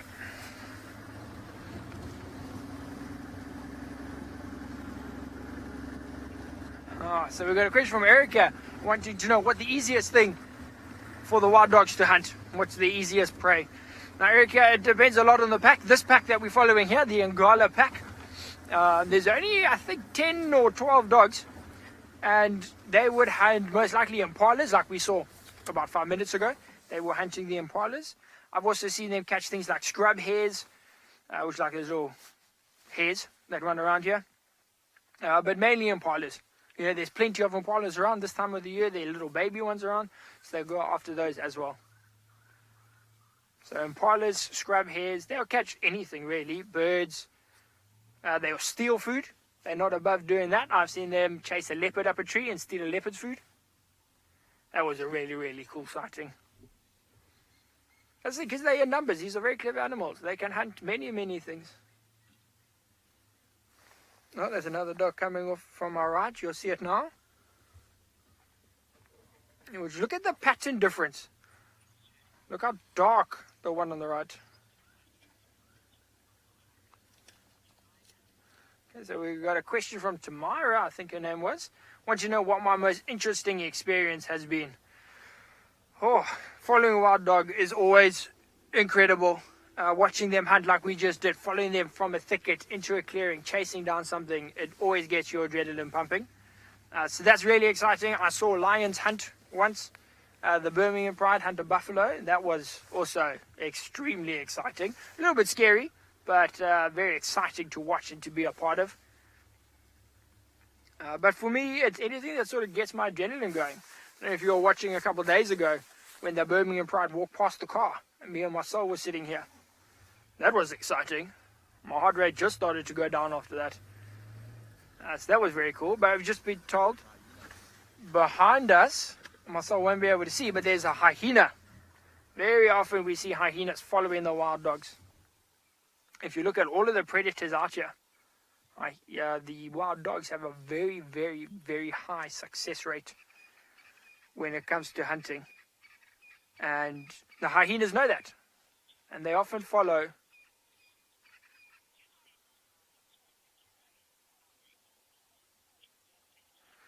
We've got a question from Joseph, one of our younger viewers, 6 years old, wanting to know if the wild dogs and the hyenas work together. Joseph, they definitely do not work together, no. The wild dogs work and the hyenas steal. So the hyenas will follow the wild dogs. As soon as the wild dogs catch something, you might get 4 or 5 hyenas that will run in and fight them and try and steal it. Now, hopefully the hyena does look like it's coming this way. Hyena's much bigger. Look at this dog in the picture. Look how skinny its legs are. It's got quite a small head. It's got a very lean body, Joseph. So soon we're going to see the hyena, and you'll see it's much stockier, much bigger. So he just steals their food. They do not work together at all. You always see them together, but the wild dogs will try to avoid hyenas, especially when they're hunting. You go through all of this effort of hunting and running and catching, and then a hyena steals it. It's horrible. It's like you'll see when you're at school now and you do a group project. There's always that one guy that works, and the one guy that just doesn't do any work and writes his name on the project. That's the hyena. So over in front of us, we've got the one. Now, directly in front of us, there's another one that's lying down in the grass. There, you can just see his head there. It blends in actually very, very well, especially now with the grass going a bit yellow. And then there's another dog behind us. So we've got 3 of them here. And I think the rest have gone. There, you can see some movement. Yep, looks like the rest are coming back now. So we might see a bit of a greeting. You'll see they got this little whiny noise when they see each other. Now the rest of the dogs are just behind the bush of the dog that you can see now. So we're going to sit here and we're going to wait. We're going to listen. We want to be quiet. So I'm going to stop talking and we're going to listen to see what happens.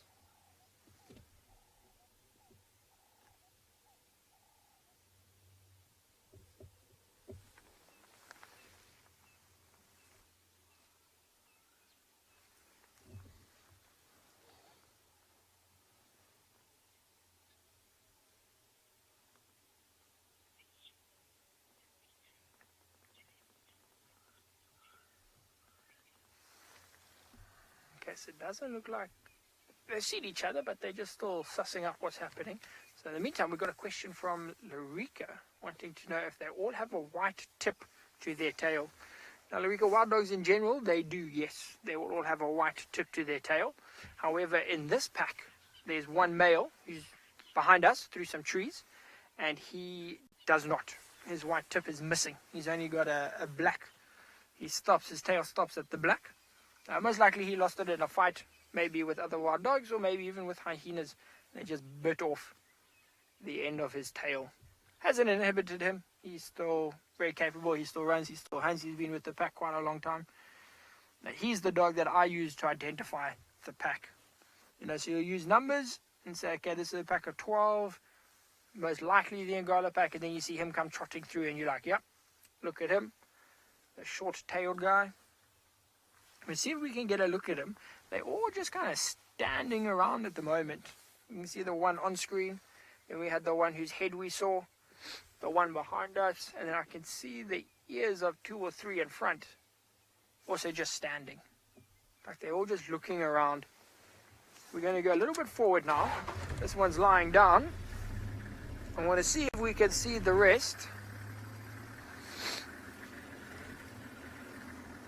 If we go forward over here, and you can see there's this one on our left hand side, which is the one that we saw lying down. We just saw it. Oh, look at that in front of us. The Wildebeest is trying to mingle in there with the wild dogs.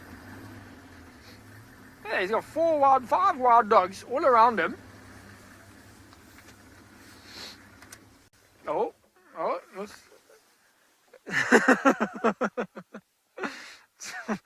we've got a comment from Louise at control. It's the Wildebeest and the wild dogs. Very humorous, Louise. And you see, we've got 1, 2, 3, 4, 5, 6 dogs. and the wildebeest. And you saw that. They were all standing around. The dogs were lying down, very happy. The wildebeest sort of panicked, and then the dogs also panicked. And what the wildebeest might actually chase the dogs. The dogs know they can't hunt it. That wildebeest is a bit too big for the dogs. If there was a bigger pack, yes, they could hunt it. But for now, each animal knows that the other one can't do anything. That's why you can see this so close. It's very it's interesting, the interaction between prey and predator at times. How you can find, a predator, such a successful one like these wild dogs, so close to a prey animal like a wildebeest. But they each understand their place, so they know there's no threat between them. You hear the wildebeest is not even calling. It's not even alarm calling. It's not doing anything. It's just watching them. Actually quite interesting. Before I started working here, like my first couple of weeks, months of working as a guide, this always surprised me. Okay, so we got a question from Quashant, I think the name was. I wanted to know if the wild dogs ever scavenge. Now, Quashant, yes, they do. They will scavenge. They will steal food from leopards. They will steal food from cheetahs. If the hyenas, let's say a hyena finds a carcass. He steals a carcass from a leopard, one hyena. The wild dogs come through. There's enough of the wild dogs. A pack like this, 10, 12, only one hyena. They will happily chase that hyena away and steal that food. They are not above scavenging. This thing, a lot of the predators, even lions, even leopards, they will scavenge. You never know when you're going to get an opportunity to eat. If you see food, you take it. There's nothing wrong with scavenging. Nothing at all. It helps with them because these wild dogs, they have numbers. Like we said, there are 10, there are 12. There's a pack in the northern parts of andBeyond Ngala that number's close on 30, 32 dogs. So that's a lot. That's a lot. They could maybe take down a lone wildebeest like this. They would have to be very hungry, but they could do it. And they can steal food from leopards, cheetahs, hyenas. Lions, I wouldn't say they would. They would probably stay away from lions. It's just not worth the risk. But you can see now, the sun's coming out. It's getting a bit hotter. These dogs had an attempt that we saw them chase after the impalas.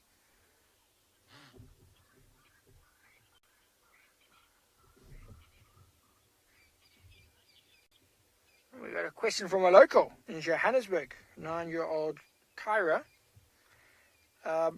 Wanted to know if we don't now call these dogs painted wolves. So that is another name for them, yes. It is a name that I actually prefer. I'm just very used to calling them African wild dogs. But yes, the other name is an African painted wolf or a African hunting dog. It's all the same. I do believe that African painted wolf is a much better name for them.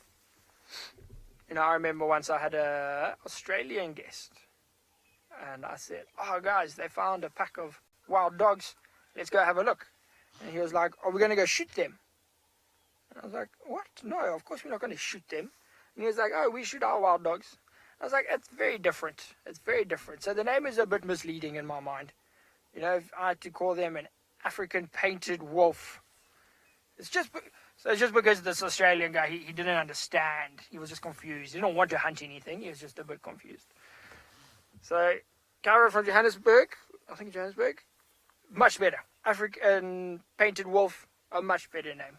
It actually describes them a lot more. They do have that beautiful coat, the beautiful patterns, the beautiful colors.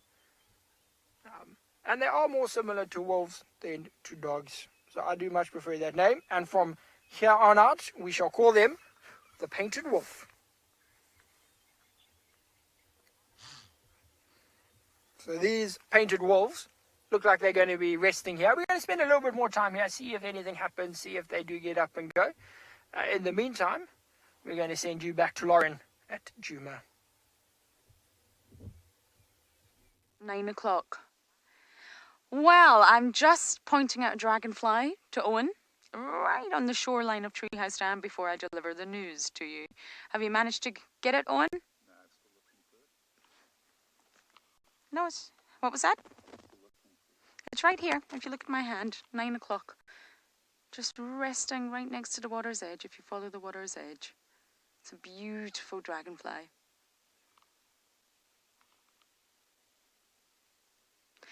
So the news. Guess who spent the night at Treehouse Dam? The Nkahumas. Oh, yes, they did. Every single one of them. The entire pride. Luckily, I thank my lucky stars that we found the exit tracks of them leaving the property before... Did you manage to get the dragonfly, Owen? It's right there. 9 o'clock. Follow my hand. Right at the edge of the water. 9 o'clock. You'll see it. It's just resting there. Right on the edge of the water. Got it?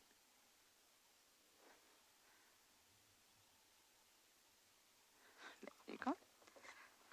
So, luckily, we found their exit tracks. And therefore, we knew that they had already left. I'm just very grateful that we didn't find their entry tracks. My heart would have started beating faster in my mouth, and of course I would have followed them and followed them and followed them and then realised that they left again. So I'm just very grateful to know that they came in from the south. We knew they were on Hoffman's yesterday. They came to Treehouse Dam, maybe for a drink or just a wander or a little bit of territorial patrol, and straight back out again. I'm very, very glad that I didn't follow tracks all morning, but I'm sad. I'm really sad. And Nkahumas, there's people wanting to meet you. But anyway, we do have a lovely dragonfly. You're not the Nkahuma pride, but you're still awesome in your own right. And water bodies are such lovely places to come to see dragonflies. We have such a diverse range of species of dragonflies. And of course, water bodies are absolutely the perfect place. So I'm sorry that news is not great, but at least we have a little bit of an update on our pride. I think I'm going to slowly make my way to see Ribbon, and I believe James has a bird. If I came across that pride right now, I'd make a very strong effort to pull their tails, because that kind of behaviour is deeply unkind. To have come onto our reserve last night, spent the night horsing around at the reserve's least productive waterhole and then disappearing at dawn is unkind in the extreme, and it really does not demonstrate any form of Easter spirit. This is a ground scraper thrush, one of two thrush species that we get here. The other, the Caracan or Carichani or Carichani. I think this one is magnificent looking, and thrushes generally have got beautiful calls.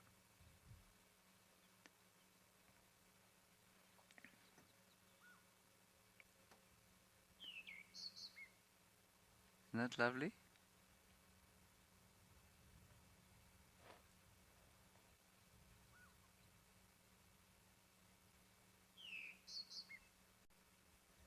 Sings with his whole body, you see there.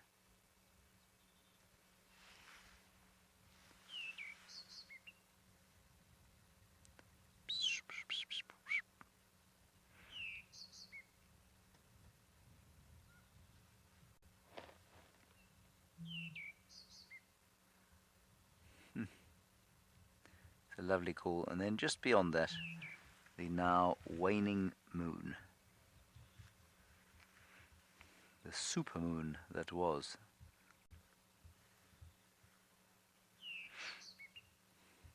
I wonder if this bird is singing at the moon or at other thrushes. I think it's at other thrushes.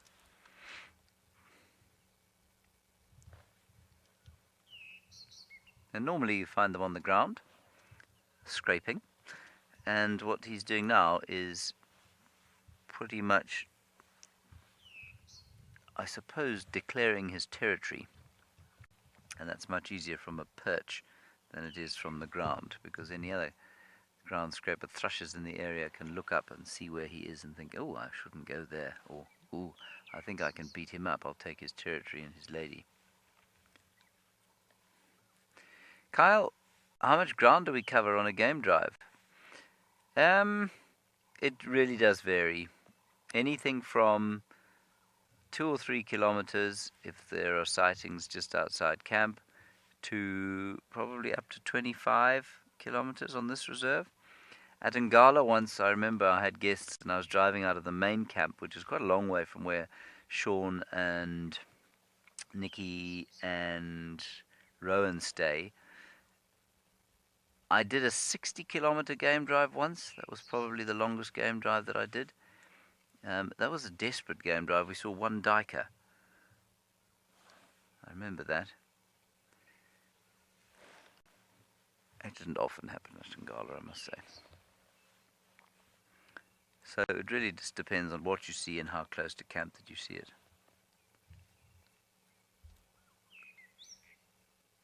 Just lovely. The Karakan thrush has got a very close relative called the olive thrush. And the olive thrush lives in Johannesburg, and rather like the Cape Robin chat, is a very comforting sound as evening falls in the city or in suburbia. Oh. Well, I've just had this message from Louise in the final control. She says, "This is such a drab bird. Please can you link across to Sean with the wild dogs?" So, well, yes, I guess we'll go across to Sean and his wild dogs.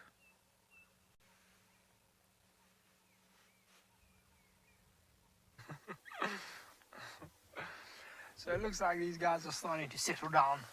You can see quite a few of them in front of us, just gathering, well, these 3 closest, gathering in a bit of shade. I think the other 2 might get up soon and head into some shade as well. It started to get quite a bit hotter. But they were all just looking across at that, the hyena. So they maybe heard the hyena. There could be another one coming out of the bushes. And that just, see, look at that one at the back. Piqued his interest a bit, just getting a look. See, look at their ears, very big ears. Obviously, not that interested in it. The wild dog's very, very big ears. So they can hear very well. Often hear things way before we do. We sit here, we see the dogs react, or the painted wolves, we see the painted wolves react. And then we go, oh, something's coming. And like a minute later, you'll see a hyena or something else will walk out of the bushes. Well, I'm glad we caught them when we did. And we got them luckily when it was still fairly cool. Sun wasn't too bright, so it means they were still active. Now that's why we do. That's why James wakes up at 4:15. That's why we wake up at 5, so we can get out here early, so we can catch a lot of the activities. Now in front of us there are 6 painted wolves, and then behind us there are another 5. Oh, look at that! We got a question from Vincent wanting to know how far these dogs travel daily. Now, Vincent, that depends. It depends. At the moment, remember we had a discussion earlier, we're thinking they might be looking to den. Oh, one's walking right past my door here. There we go. So when they're looking to den, they don't travel too far, Vincent. They will just hang around here. They look to hunt, not catch anything, lie down. So they're not traveling, they're not covering ground. When they do want to cover distance, they can cover 80, maybe if they start early in the morning and they run the whole day, they can cover 100 kilometers. These dogs travel very far. I remember once at the safari lodge, there was a dog there with a collar. And they were seen at the safari lodge on Ngala, and then I think it was 3 or 4 days later, they tracked down that pack with the collar, and they found them very close to the border with Mozambique. So that's a long way. It's a far distance to travel, especially in the wilderness, running past, lions, hyenas, elephants, giraffe. You got to run through the bushes, cross rivers, things like that. So these dogs, Vincent, when they travel, they can cover in a day easily anywhere from 20, 30, 40 kilometers. And then if they're actually running somewhere, they can cover 60, 80, maybe even 100 kilometers in a day.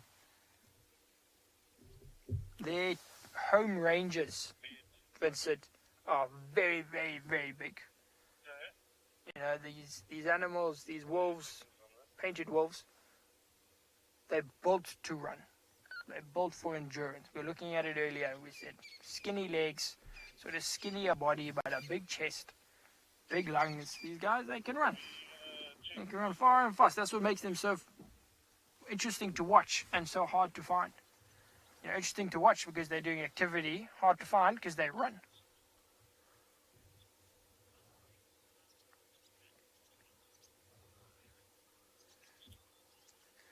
We got a question from Leon. He's 12 years old. Leon, you live in New Zealand. I'm wanting to know how big a pack of wild dogs gets. So Leon, here at andBeyond Ngala, we see most of our packs would range between sort of 10 to 20 dogs on average.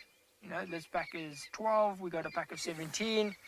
I think there's one pack that's just over 20, maybe 24. But they can get as big as 30. As I said, there's a pack in the north here, Leon, that has 32 dogs. I know there's a pack around Marabou, I believe, which also numbers into the 30s. So it can range. It can range. That's my hat. It can go from 4 all the way up to 30, 35. But then quite often those bigger packs, Leon, those packs of more than sort of 25, 30 will break up. It's just it becomes a bit hard to feed 30 of these painted wolves. You know, to feed 30 of them, you need to hunt twice a day. You need to catch maybe 2, I would imagine even 3 impalas twice a day to feed that many animals. So quite often the pack that sort of size will then break up maybe 15, 17, and then, you know, the rest in another pack. It just becomes a lot more manageable for them, which is good. You know, break up, you got 2 different packs, they expand, each takes over a new home range. 2 different home ranges, 2 different alphas, 2 different litters, so things like that get very interesting. But it looks like they're sleeping. As I said, we'll spend maybe another 5 or so minutes here, see what happens. In the meantime, we're going to send you back to James.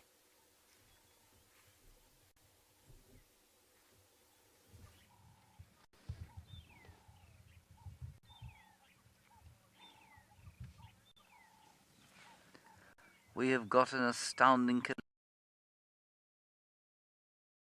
and a large nursery. Yes, I'm speaking. Have you got sound? And a small nursery herd of impalas. What? Not sure what that was.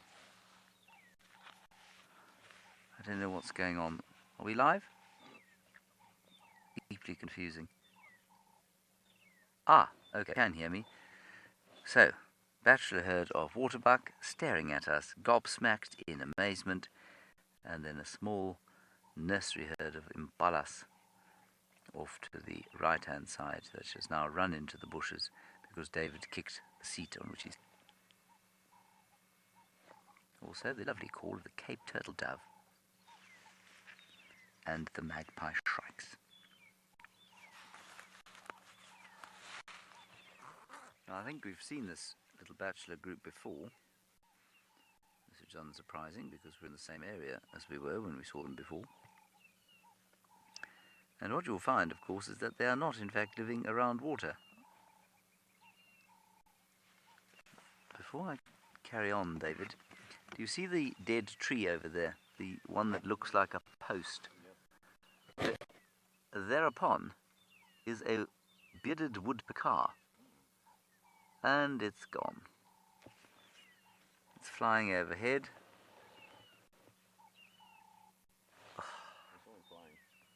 So irritating. Anyway, it was doing its drum, a territorial drum on that post. It was going... Anyway, what I want to say about these waterbuck is that they are obviously not anywhere near water. So why, you might ask, are they called waterbuck? Well, it seems that the bulls do set up territories around water, but that they don't always hang around water. And in actual fact, they prefer to hang around in what we call an ecotone. And an ecotone is the change between two vegetation types. And in their particular case, they like the seep line areas. And the seep line is where water during heavy rain bubbles to the surface and produces a certain kind of vegetation. And that's where they tend to like to hang out.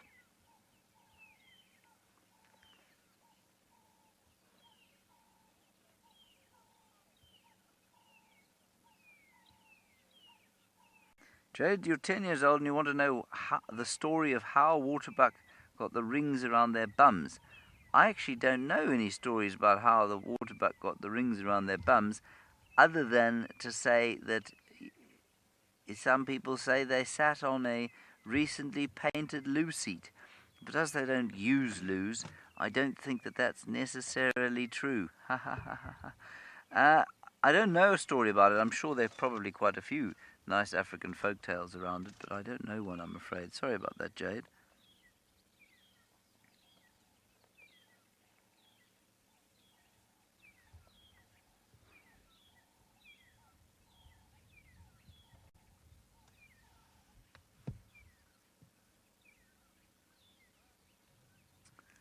Oh, this is very exciting. We're going to go across to Lauren. She's found Ribbon, and Ribbon has plugged the hole in her den with her bottom. I found Ribbon, yes. I worked very, very hard and I found her. Didn't I, Rib Robs? Yes, I think James accurately described the situation. Her bottom has plugged the hole. She's most likely suckling, I would guess.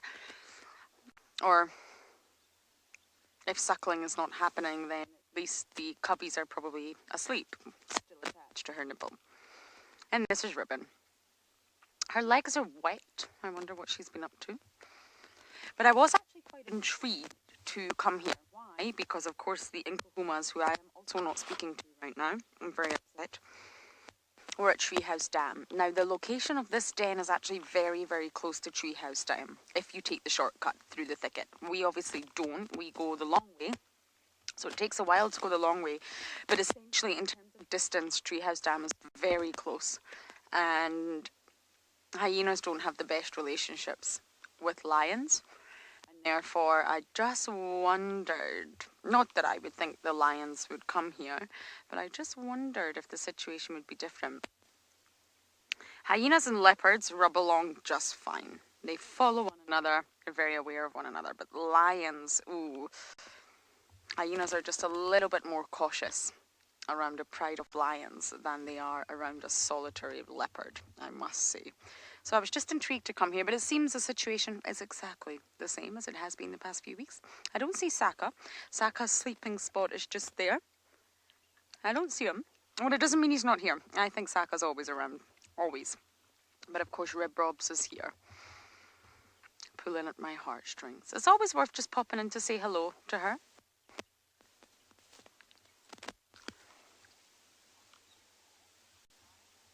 Leah, you're 5 years old, and you are from New Zealand. You're a Kiwi.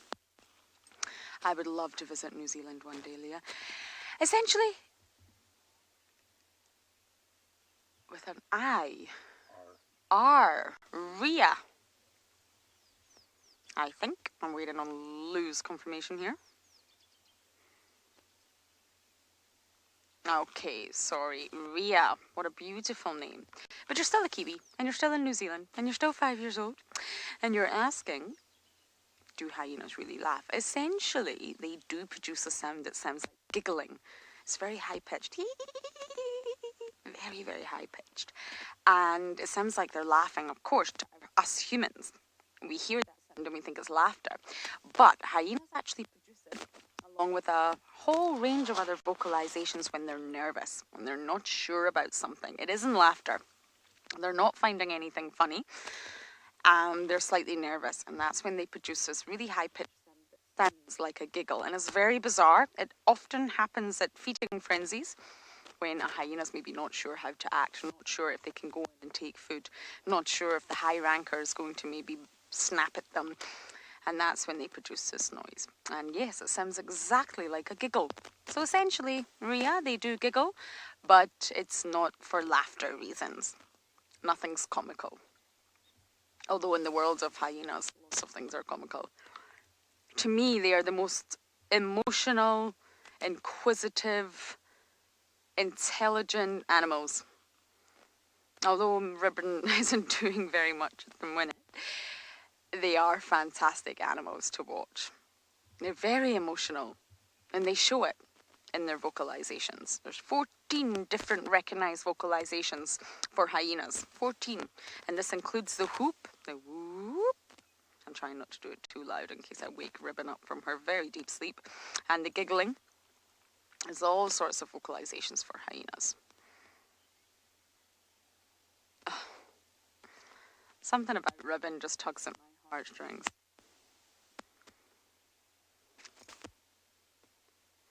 Pretty Canadian, I love that name. You're asking about the mystery item. We actually put it up on the big screen in FC yesterday during our meeting. Still not incredibly clear what it is. It's definitely not a lion's paw, as some people were suggesting. I think it could either be, well, it could be a white-tailed mongoose, part of the white-tailed mongoose, and it could have been the white tail. But again, that's just a guess, and it's just a guess based on the coloration and the texture of the hair. I'm really not sure. I think that would be the best guess. James also thought that it could be a white-tailed mongoose. It's disappeared, clearly. Probably swallowed whole by Ribbon herself. But otherwise, I really, really have no idea what that was. But it did look like a foot, and it did look like a claw, but on closer inspection, I don't think that black mark was actually a claw.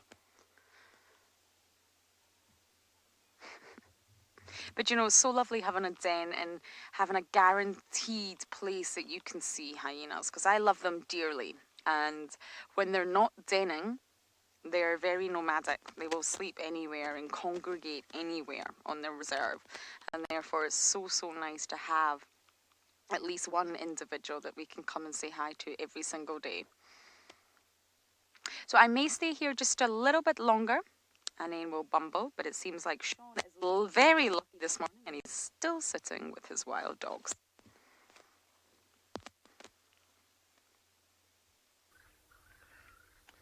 So we're still here. We're getting a little bit of activity. Now you can see this one in the picture here getting up. But all of these ones, 1, 2, 3, 4, 5, 6 of them here around us, and they're all in the sun. And I think now we're going to see, like this one in front of us, very likely he's going to go and join the ones that we were looking at earlier in the shade. Now it's starting to get very hot. I took off my jersey. Starting to get quite warm. Look very inquisitive. This one coming up right here could be that while we were off-roading, we drove through a pile of dung. We drove through a pile of dung or something, and now they're coming to smell our tires. I can't see it anymore though. I'm not sure where it is. But you can see all of these ones. Is he? Yeah. Oh, so Marcel says it looks like he's playing with the tire. So I'm just moving the wheel. We don't want him to chew the tire. That's not very good behavior for them. You know, it's also going to give us a flat tire, and we don't want them to become too comfortable touching the car, things like that.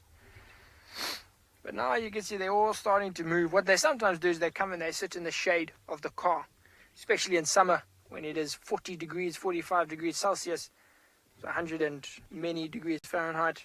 They will come and sit in the shade, whatever shade they can find. And that's what these two are doing. So you watch them.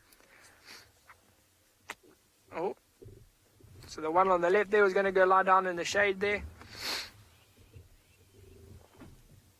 Looking for a bit of play. That's the thing with these dogs, you know, you can sit here for half an hour and they sleep, and then suddenly, boom, just a little spurt of activity, a little bit of movement. So goes one's on this. The other one seems to be chewing that branch. They obviously weren't successful this morning. We witnessed them hunting. But I think they did eat last night. They don't look very, very hungry. You can see there we go, that one in front of us. Looking around, just recently now I heard an impala alarm calling, but it sounded very, very, very far away.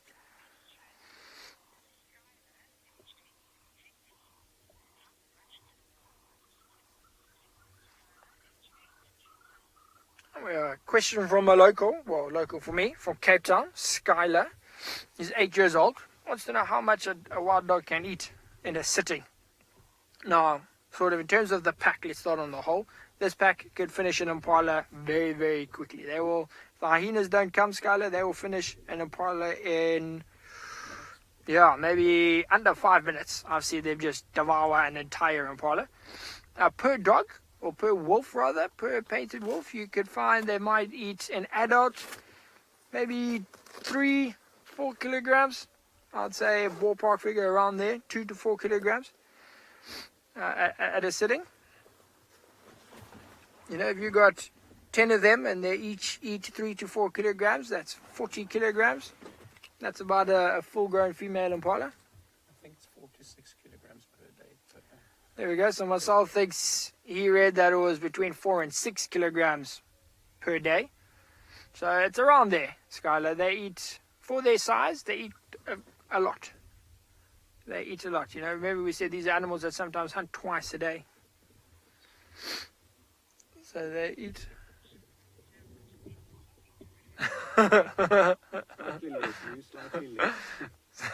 So Louise is so that's exactly the same as what Marcel eats per day.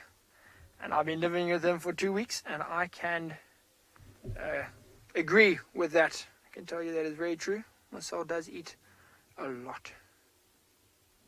But you can see now all of these dogs moving off into the shade. As I said, it's starting to get very hot.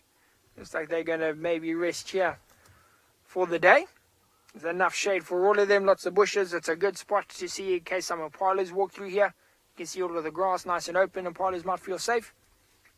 So it's a good place for them to wait.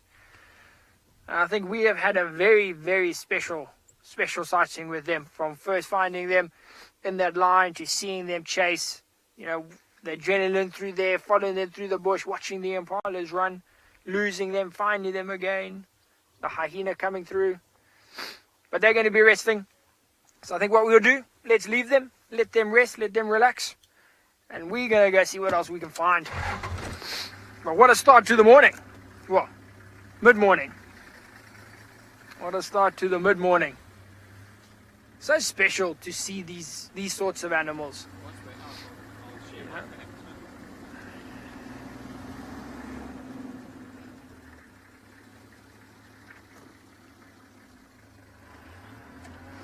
So we got a question from Paddy, 13 years old, living in Durban. I wanted to know why these African painted wolves are so endangered. I want to know if they are hunted.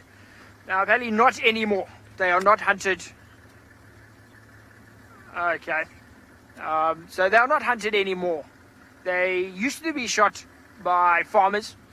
So these painted wolves are very, very good at escaping fences. So they escape out of reserves and they go and they hunt the sheep, the cattle of the farmers in the surrounding areas. So there they used to be shot or poisoned or trapped because they were seen as a bit of a nuisance. Luckily, because they are endangered, because there's a lot of education about them now, there's a lot of coverage for them, their numbers are improving. People are starting to protect them. A lot of areas, I have a lot of conservation projects out there where they'll come and tranquilize the dogs, move them back into properties. Fences are getting better. So, Parry, their numbers are improving now.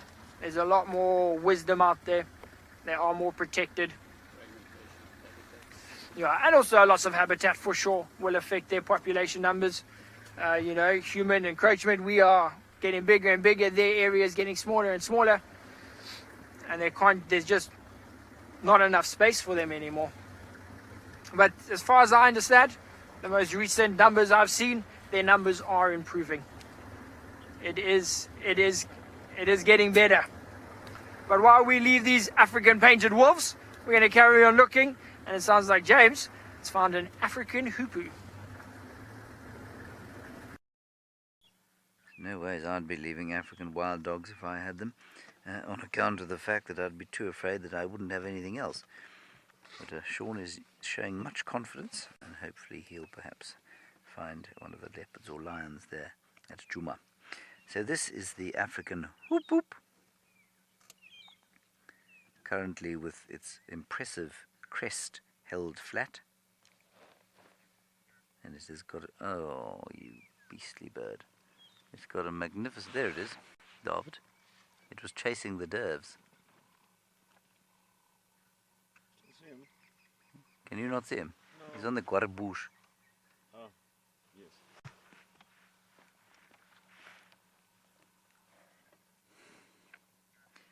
He's got a very nice probing beak. And with that probing beak, he eats insects and their larvae, earthworms, small frogs. Gosh, I'd hate to be stabbed by that if I was a frog. Snakes, lizards, and termites that may be taken in flight. So, basically, like many of the meat-eating or insectivorous birds, they'll take just about anything that they can catch. So, although it's specialized for probing and catching things like insects and their larvae and holes, they'll eat anything that is meaty that they can take. In that way, they are very much like Marcel, who's on camera with Sean. He will eat anything made of meat.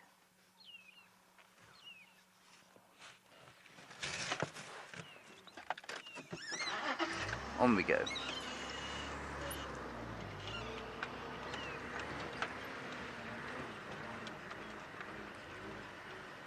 Francois, it's called a hoopoe because it's an onomatopoeic name. It makes the following sound. Whoop whoop. Whoop whoop. Whoop whoop. And that's why it's called a hoopoe. It's called an African hoopoe because it's in, David? Africa, yes. There is a European hoopoe that I think is, not sure if it's exactly the same, Francois, but it's certainly in the same genus. I'm not sure if it's the same species, but it could be the very same bird that's found in Europe as well. I know they find them in Britain. That was very pleasant whoop whoop sighting. We'll continue now along this road, hoping desperately for something. And while we do that, we'll go back to Lauren, who has found something, but it's asleep.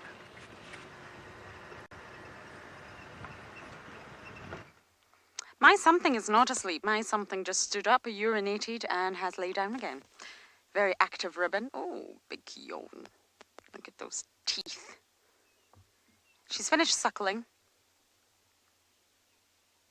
She was a little bit stuck. She plugs her bottom in so tight into this hole that she gets stuck. And it's a bit of a struggle for her to get her bum out, but at least she's awake and alert. Hi, Ribbon. Good morning. Welcome to today. She's probably saying, ugh, I've been awake all night causing trouble. And I'm sure she has.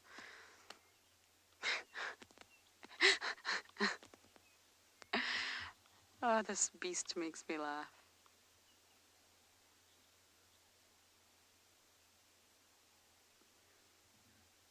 She's dripping from her mouth and her nose.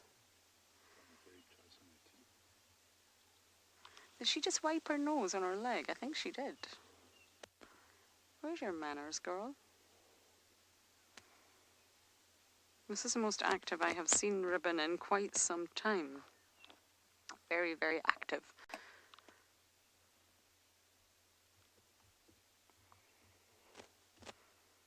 It's getting hot. The temperatures are really changing. And I think she realised she was lying in the sun for a bit too long in that deep snooze.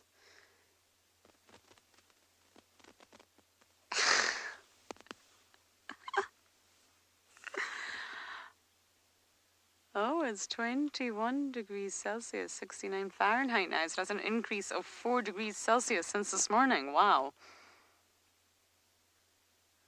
In a space of 2.5 hours, that's quite a lot.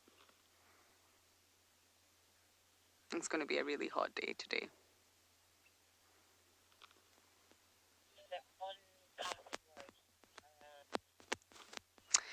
Alan, the den is really deep.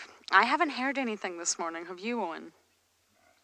No, but I haven't heard any squeaks or squittering.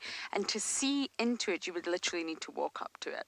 I've obviously repositioned myself on the vehicle.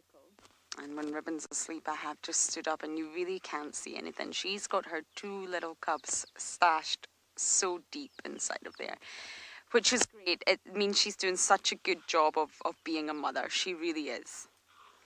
Ribbon's had a tough time. She hasn't had it easy. I know she looks like the queen of the throne right now, which essentially she is. It's not been easy for her. It really hasn't. She's obviously taken it very seriously, being a good mother. She'll leave the cubbies at night time and she'll just return in the morning again. And I think that's when we see her. And when she's got her bum in like that, she's definitely nursing them. We just can't see Alan. Which is frustrating, of course, but that will all change. Just wait till they get a little bit bigger. She'll be nursing them on the outside and we'll get to see everything. They just need a little bit more time. Ribbon, you were very uncomfortable this morning.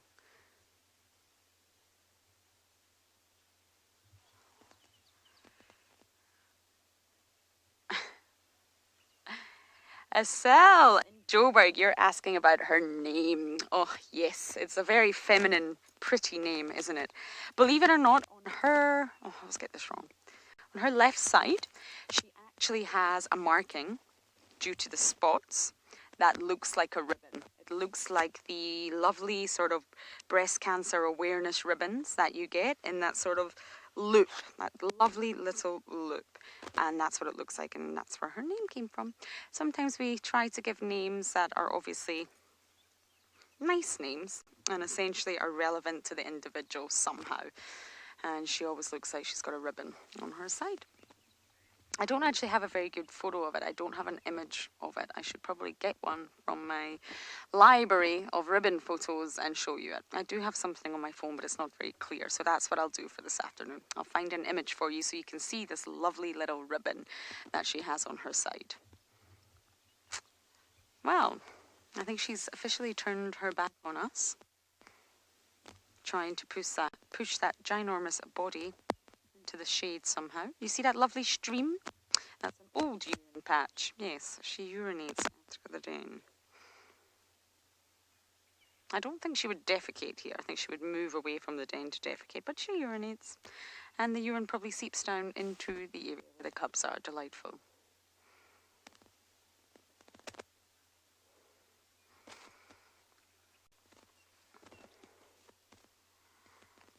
We haven't got long left. I'm now toying with the idea of quickly bumbling around quarantine to see if anything's going on or stay with rib robs.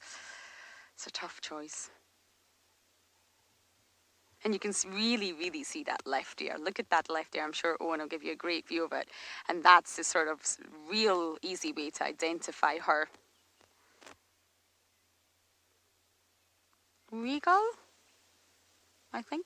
Louise, one more time with that name.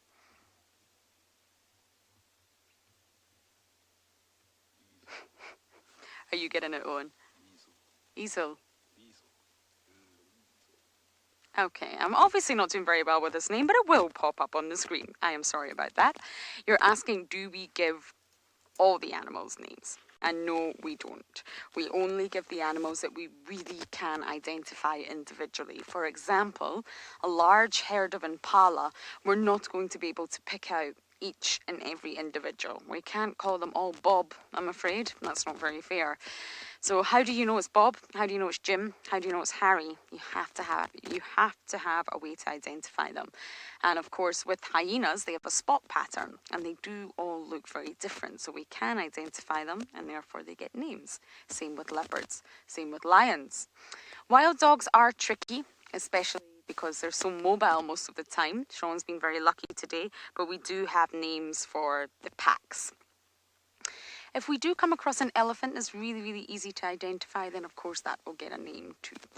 But unfortunately, a lot of the animals out here, there's no way to pick out the individuals. So unfortunately, we can't give them names that way. We've got to be able to know who it is before we use their name. So I'm going to make a decision now on what to do. I've already had my banana and peanut butter. And as I sit here, we are going to send you back across to James for an update. We have got a lilac-breasted roller sitting on a tree, looking at the weather, considering the day. I just can't see it right now. There we are, David. Do you see it? There it is, framed beautifully by the white sky behind, making it necessary to slightly overexpose the picture, for which we must apologize, but about which we can do nothing. They are glorious birds. Common as you like, but just glorious. Just to keep you posted, that pride of lions that we were following early this morning was found, but just to the north of the boundary. Michael, we're in what we call broad-leafed combretum woodland or broad-leafed bush willow woodland. And the bush willow woodland here is largely made up of Combretum apiculatum, the red bush willow, the russet bush willow slightly closer to the drainage line areas, and the variable bush willow on the ridge crests.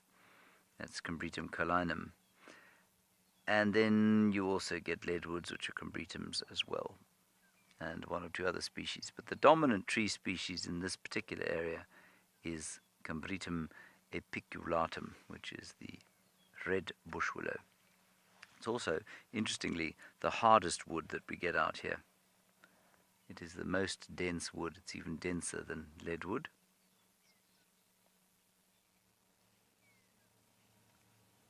That's a nice question. I always like vegetation questions, mainly because vegetation can't run away when you're trying to look for it.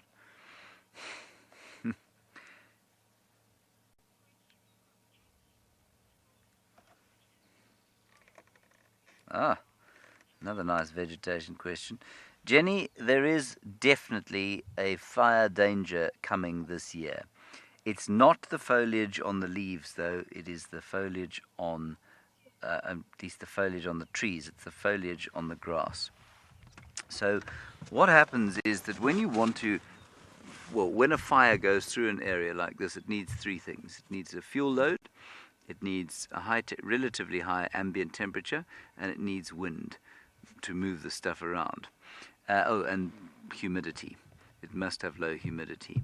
But the fuel load in this part of the world is almost exclusively made of dry grass. It's not made of wood like this. To make wood such as this Combretum herreraense tree go up in flames, you would have to have an incinerating fire. It would be impossible for the grass here to cause this tree to go up in flames. It might burn off the leaves if a fire came through here, but it would totally unharm the wood of the tree. And so after a heavy rainy season, what we've got is this vast grass sward that is going to dry during the course of the winter, and come September or October, where the temperatures go up, the ambient humidity will be very low, and the winds will start to blow through the area. There is definitely going to be a fire hazard. So if I was a lodge owner in this area this year, I would be starting now to cut fire breaks around the lodges and in various strategic spots on the reserve, so that if a fire did come through, we'd be able to back burn against it. And for the last 3 or 4 years, there hasn't been a fire hazard at all. There hasn't been a tenth of the grass sward that there is covering the area now.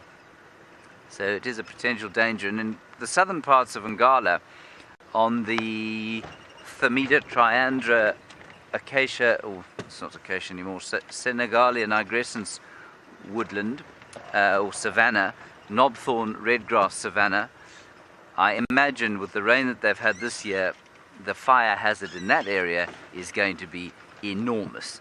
And it won't threaten any of the Ngala lodges because they're not situated in that vegetation type. That wildlife college that they were talking about today, I think it was today, is, or yesterday maybe, is definitely in that area, and they'll have to cut very big fire breaks and be particularly careful come September and October. There are some hornbills, a family of them, on a dead tree.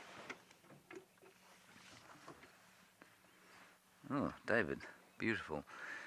That looks like the parent to me, and if you go further down, you'll see a slightly smaller one. Might just be a different species, actually. Just zoom in there. It is just a different species.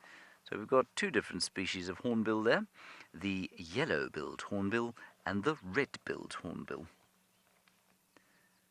Now again, they have very similar diets, but because the yellow-billed's bill is bigger, and the bird is bigger, it will just overpower slightly bigger prey. So it will eat things the size of chameleons quite happily. The yellow-billed not so much. They're also quite omnivorous. The yellow-billed will also eat fruits and nuts from time to time. So will the yellow-billed, but probably fewer fruits and nuts than the red-billed. Red lorry, yellow lorry, red lorry, yellow lorry, red lorry, yellow lorry, red lorry, yellow lorry. Just making sure I can still do that. Red-billed hornbill, yellow-billed hornbill, red-billed hornbill, yellow-billed hornbill. Now there are shouting, rattling cisticolas. I don't know why they are shouting. I will find out. While I find out, you're going to go back up to andBeyond Ngala, where Sean is with a giraffe.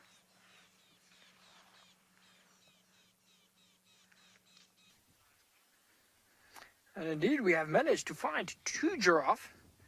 Right now, we're just looking at the one, the other one's behind some bushes.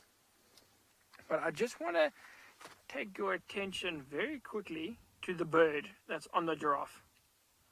We'll come back to the giraffe shortly. Just for all the birders that are watching, that was a yellow-billed oxpecker, which is the rarer of the two. We don't see them all that much. The numbers are improving. We're seeing them more and more, but not that often.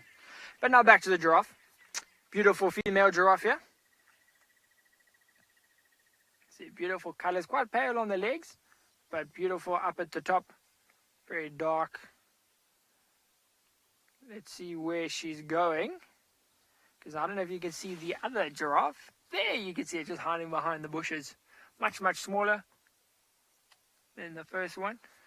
Maybe a calf of hers. Looks to be definitely over a year. I can't tell exactly until it actually stands up. There goes the big female. Very dark on her back. So just at the base of the neck, the saddle. Very, very dark. Also incredible how well they blend in. I mean, it is very thick at the moment. I heard you were talking about bushfires. High chance of that because of all the bush.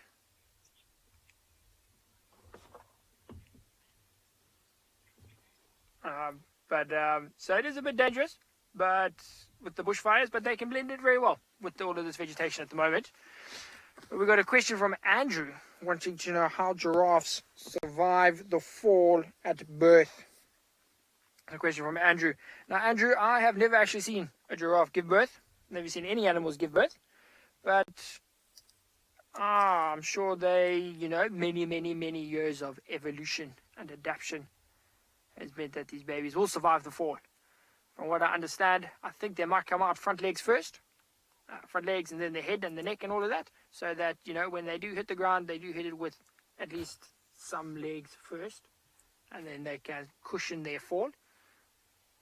But if it didn't work, if they didn't survive, Andrew, we wouldn't have giraffes anymore. So they've adapted, they've overcome something like that. I think you can actually watch a video. I haven't watched it myself, but I think there's a zoo somewhere in the States that had a live birth on camera that you can watch, and just to see, Andrew, exactly how it works. As I said, I haven't watched it, but it could be very interesting to watch. There we go. Her name was April, according to Louise. She remembers. I don't know if she actually watched it or not. But Andrew, it could be worth having a look. And I said, I haven't seen it, but if you watch it, let me know this afternoon what you thought. There we go, look at that.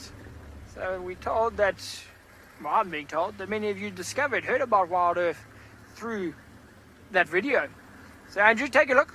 Let me know what you think. Let me know what you see. I'll also watch it this afternoon and we can chat again later. What we're going to do now, though, we're going to go a little bit further down, away from those giraffe. You saw they headed off there to go and feed some more. So we're going to head a little bit further down, maybe find a spot of shade, because I know that you have all been waiting with bated breath for Marcel's fun fact of the day. So we're going to go find a nice little spot so he can enrich us all. I was asking him earlier, he does have a fact ready and prepared. It is one that is a bit above my intellect, but interesting. You might enjoy it. So we'll stop just up ahead here. And you all thought you were just watching the show for, animals and entertainment, when in fact, andBeyond and WildEarth are here to educate you. Marcel, how does this look for you? Is it a good stage? Okay. And it's Marcel's time to shine. Just in case you were getting bored with my face and all of my information, we're going to let our wonderful cameraman have a go. You see what I deal with all day, what I have to put up with. And it's not just on game drives, I also deal with them in between. Okay, so the largest known prime number that we know of is the 51st Mersenne prime, and that is, a Mersenne prime is a very specific type of prime number that's made in the form of 2 to the power of another prime number, and then minus 1. So the largest known one is 2 to the power of 82,589,933, and then minus 1. That is a random fun fact for the day. For those of you who are not good at maths, I'm not sure exactly what a Mersenne prime number is, but it sounds very interesting. Marcel, thank you for that wonderful random fact. Stay tuned, guys. Tomorrow there will be another one. I've got no idea. He tried to explain it to me earlier, because he told me and I was like, I don't understand anything you just said. And he did try and explain it. But as I said, I work out here with the animals because we don't need numbers. I just have to count to pretty much 30 and say, there's 30 wild dogs in this pack. And that's me done.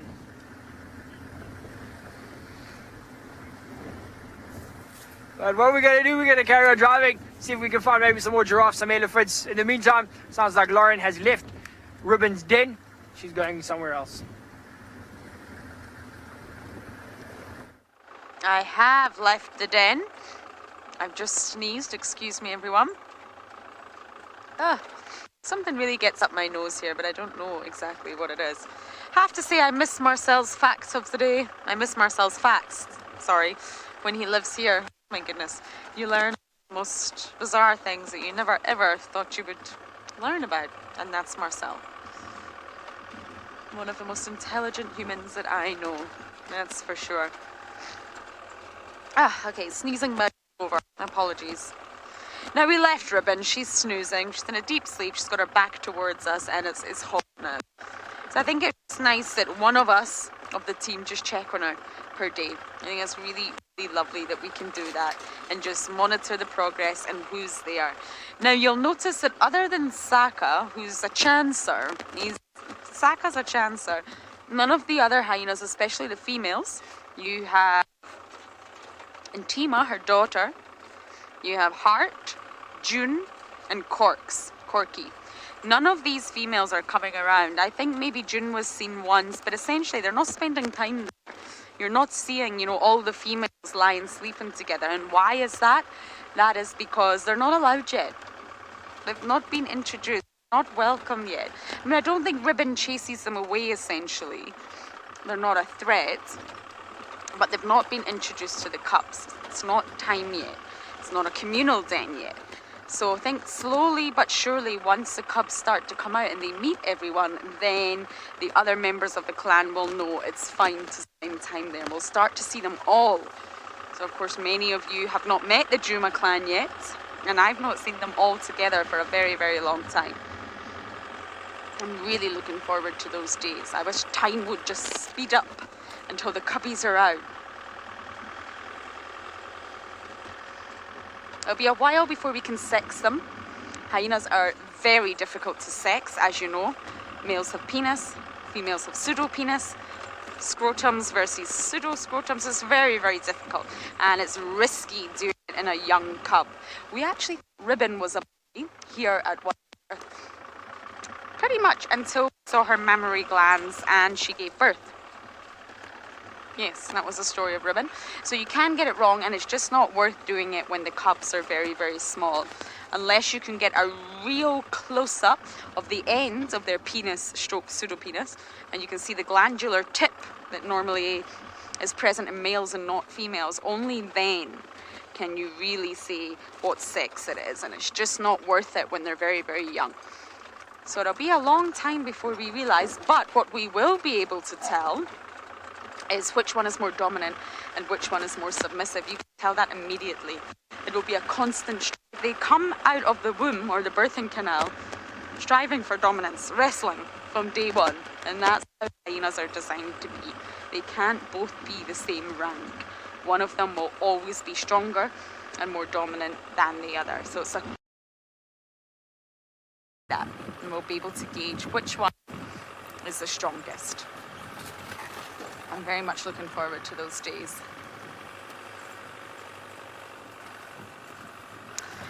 Okay, I'm hoping for a last minute something. I'm going to go around quarantine, that beautiful open clearing of ours. And as I do that, we're going to send you to James, who's not too far away from me, for an update. Well, I'm on Djuma. By default, I'm not too far away. That's absolutely correct. Oh, gosh. Whew. We're just debating. We're just debating where to go from here. And I think we'll go... David, you said it's very thick, eh? It is. Too thick. Well, For the Mahindra. It'll be okay in this car. Ooh. There's a woodpecker, David. Let's see if we can get the woodpecker. It was making a squawking noise. There's another one. It too was making a squawking noise. It was on this tree right next to us. There it is. Do you see it? Oh. Oh, there it goes. Naturally, as soon as you can see it, it flies away. It's not a call I recognize.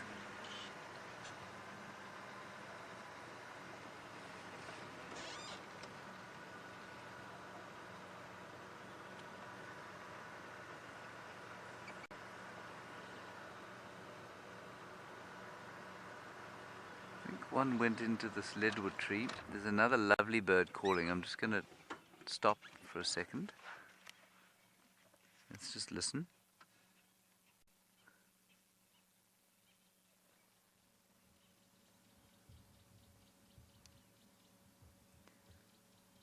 Naturally, nothing's calling now. Everything's shut up.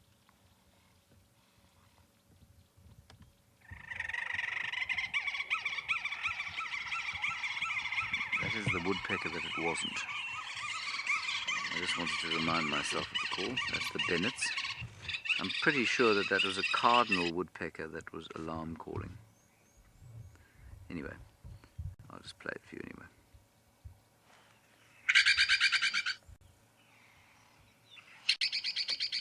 Yeah, it was kind of one or two of those. Then, what I wanted to play you was the other call that I heard, and that was of a bird that used to be known as the fan-tailed flycatcher, but is now the grey tit flycatcher, or no, the ashy, I never remember. Grey tit flycatcher, yes, there it is. And it sounds like this as you look at it.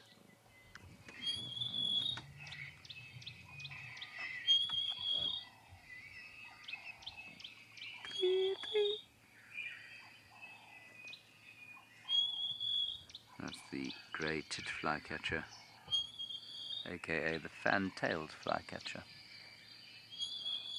And then in the background you will also be able to hear the tawny-flanked prinia going tip, tip, tip, tip, tip, tip, tip. Can we see it though? Can we? No, we can't.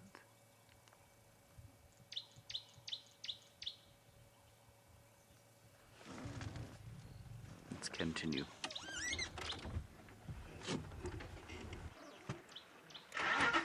Oh, Beans, the bird that makes the funny call that I like to dance to is the bronze-winged courser. It makes a very strange noise. Do you want me to play it for you? Should I play it for you again? It's not like this. Much else to do right now. We'll play it for you.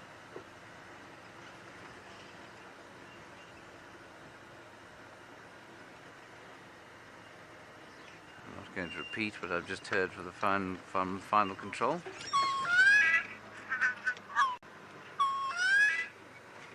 Da da da da da da da da da.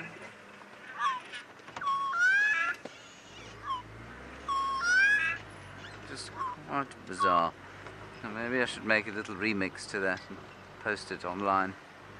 I think I'll do that today. Get out the jams, you know, David. I'm very modern. I like to spin the decks. Drop some beats. Drop a track, as they say, which used to mean write a song. But now we say, I'm going to drop a track, which of course makes no sense whatsoever. There are 2 woodpeckers that have just flown in here.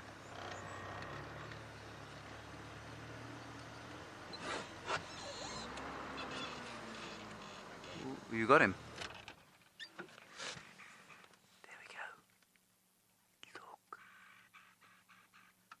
And that, everybody, is the Bennett's woodpecker. That is magnificent. I can't believe it.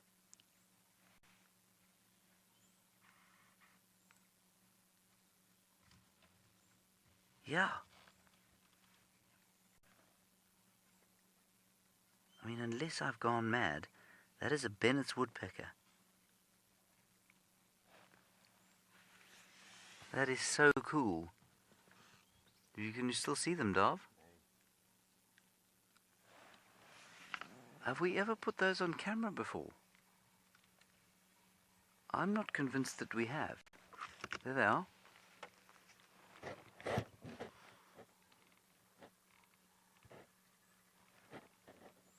Just want another decent look at it.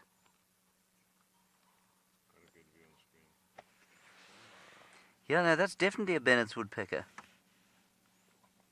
Can you see that was a female Bennett's woodpecker? And I'll tell you how I knew that. Let me just double tappy tap there. What we had was chestnut chin and cheeks. You see that? So we had a female Bennett's woodpecker there. I'm pretty sure. Normally you'd expect to find them on the ground though. Yeah, no, I think that's what we had. Nancy, you say that's a new bird for you.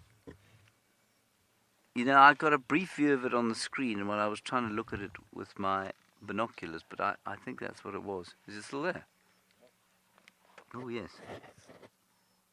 Now we can confirm.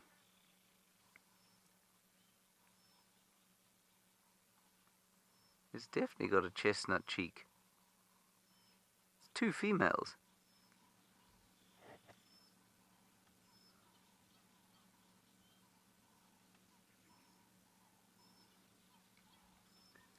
How cool is that?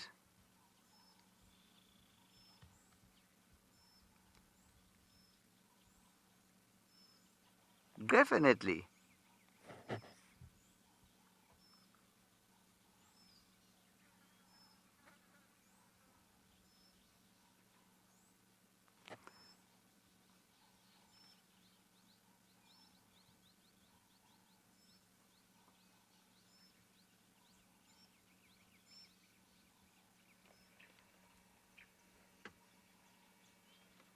Yeah.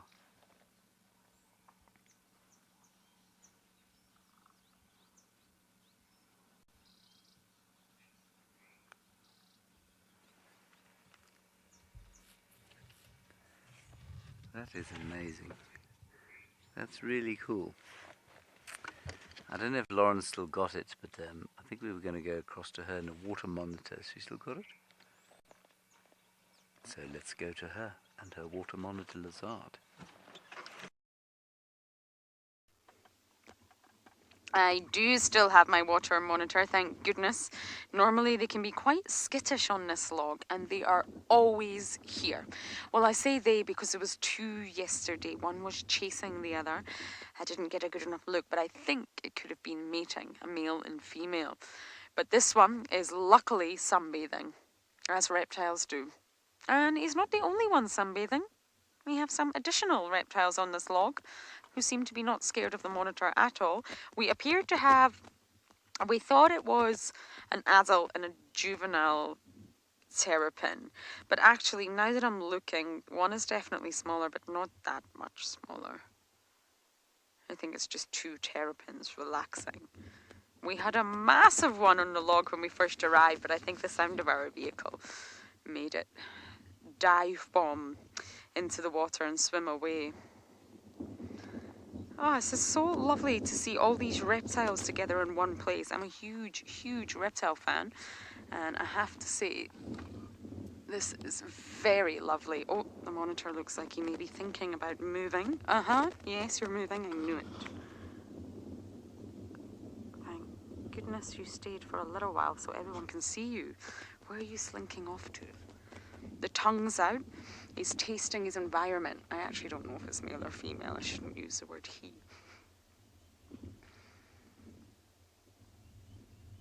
No, yeah, he's climbing up the embankment. If he moves, we may reposition the vehicle, but let's just see where it's going to go first.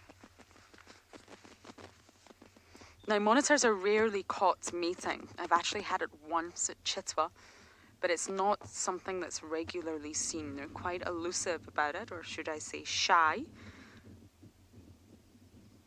And of course, because they're reptiles, they have to lay eggs.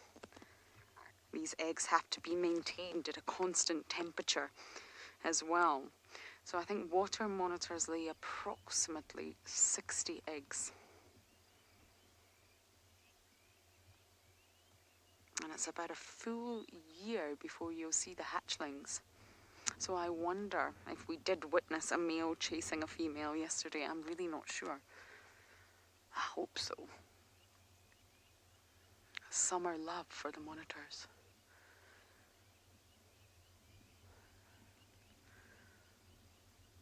Monitor lizards have quite the reputation for eating crocodile eggs. It's a delicacy that they just love.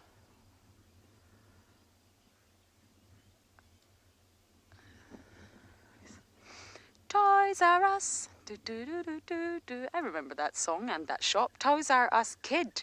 You are, oh, someone's jealous they're not getting the attention over there. You're very jealous. Dewey is performing. He had his mouth open in a great big yawn. Okay, you're on camera now, Dewey. You're on camera. Toys R Us kid, you're asking, do they eat duck eggs as well? I'm actually not sure, but I would imagine they would. I would imagine they would eat many eggs, many bird eggs that they could come across. They're quite ferocious predators, monitor lizards. They really are. But they're well known for eating crocodile eggs. So I'm not sure about that one Toys R Us kid, but I would imagine so. Dewey is funny. He comes from the other side of the dam. The minute you park on this dam wall, he comes over, you see him coming, and he investigates you. He hears you. He sees you. It's slightly scary when you're on bushwalk and you can see this great big grey body mass slowly making its way towards you. He's quite territorial over this little dam, is our Dewey. There's actually lots of terrapins on this knobthorn. It's a dead knobthorn, I think, that's fallen over. Lynn, there's two different types of monitor lizards. You have the rock monitor and you have the water monitor. The water monitors are slightly smaller. I'm just having a look where our water monitor has gone. I wonder, do you think I should reverse back, Owen? Shall we try? It's cool. Shall we try? Yeah, if you want. Can you see where he is? Yeah, I've got him. I just don't want to scare him. So yes, water monitors are much smaller than the rock, and they are slightly different in terms of their coloration and the shape of their heads. So you can tell the difference between the two. Hold on, bear with me. So I make sure I don't drive us off the...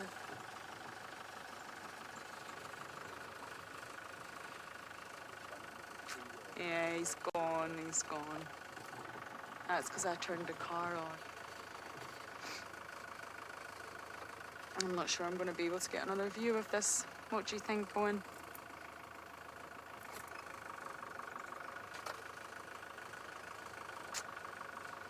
Oh, I'm sorry, everyone. They're quite skittish when they feel that vehicle coming along the damn wall.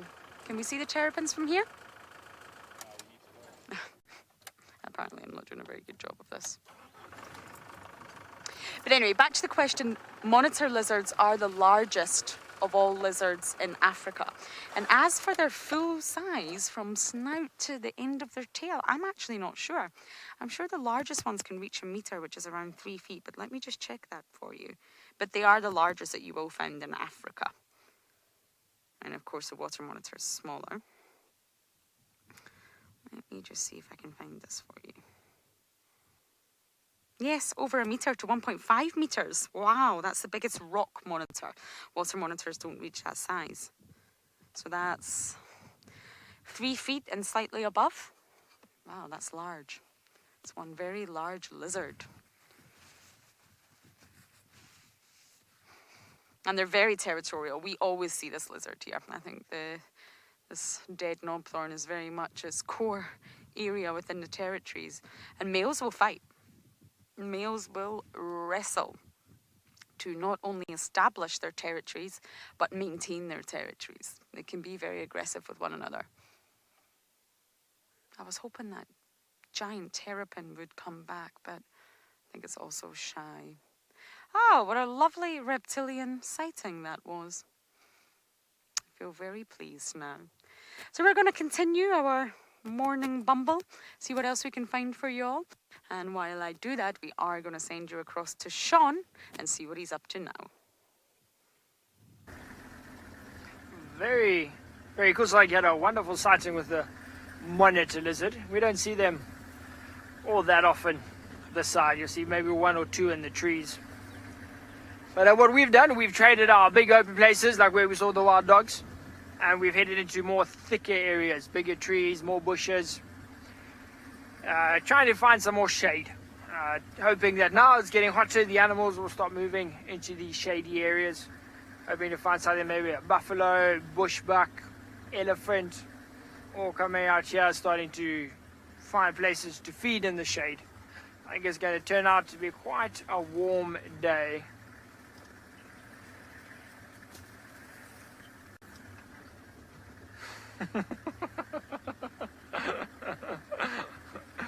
So we got a question from Michaela, who is 7 years old, living in Johannesburg.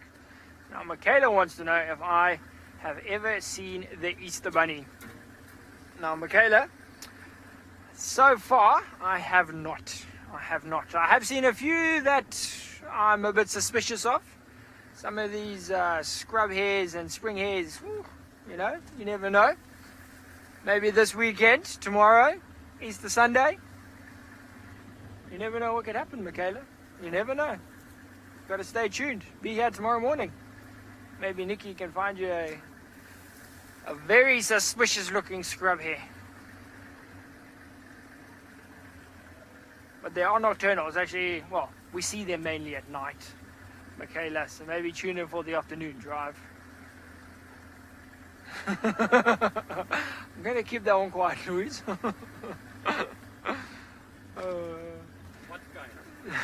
But you can see now where we are. It's much, much thicker.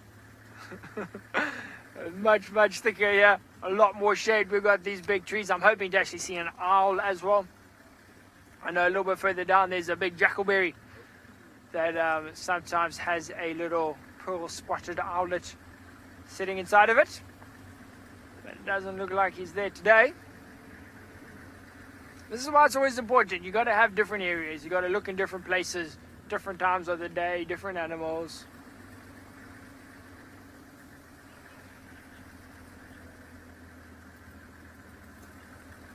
So we got a question from Tom. He's 4 years old. Tom wants to know if we get tarantulas at Ngala or Djuma. Now, Tom, not quite tarantulas. I'm going to show you a picture of a spider that we do get that is very, very similar. As soon as I can find it. Here we go. So if you look there, Tom. So that spider beneath my figure. A little bit further away. Try and get some focus. A little bit more, a little bit more.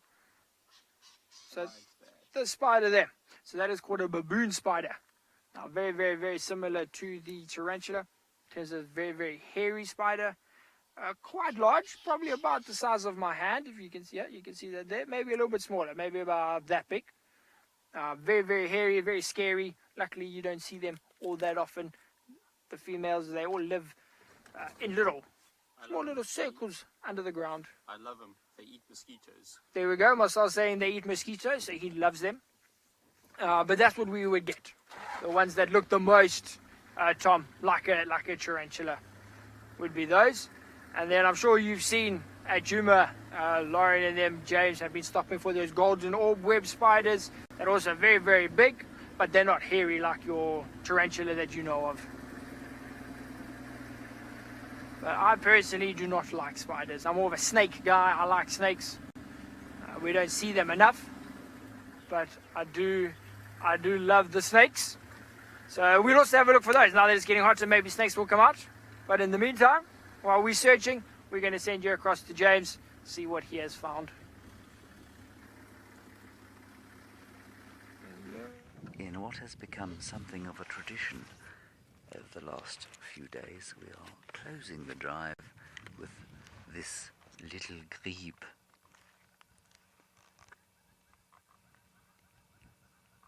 I feel like the word grebe sounds better when you say grebe, the bray. Isn't that lovely? It's amazing how she or he has habituated to us being here.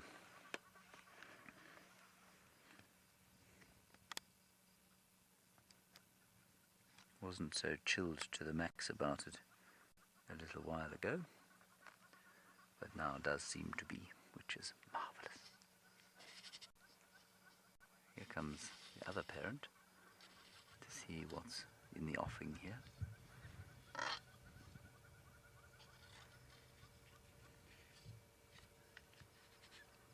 This is very cool.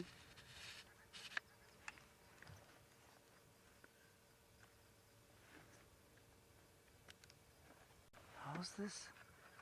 Look, they might be swapping over. They're the eggies. They're the eggies.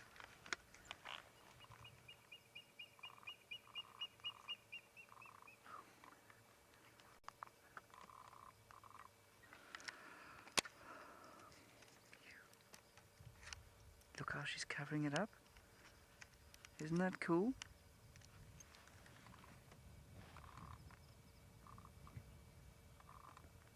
How amazing was that?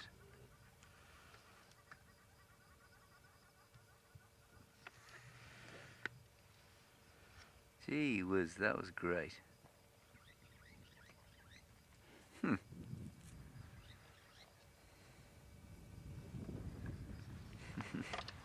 Kelly, you say happy early Easter. I'm not sure that you can do that, can you? I suppose you just did. Now, we've got 30 seconds left, and I'm trying to show you a little grasshopper, which I think is called Theracles. There it is, David. Finish with Theracles the grasshopper.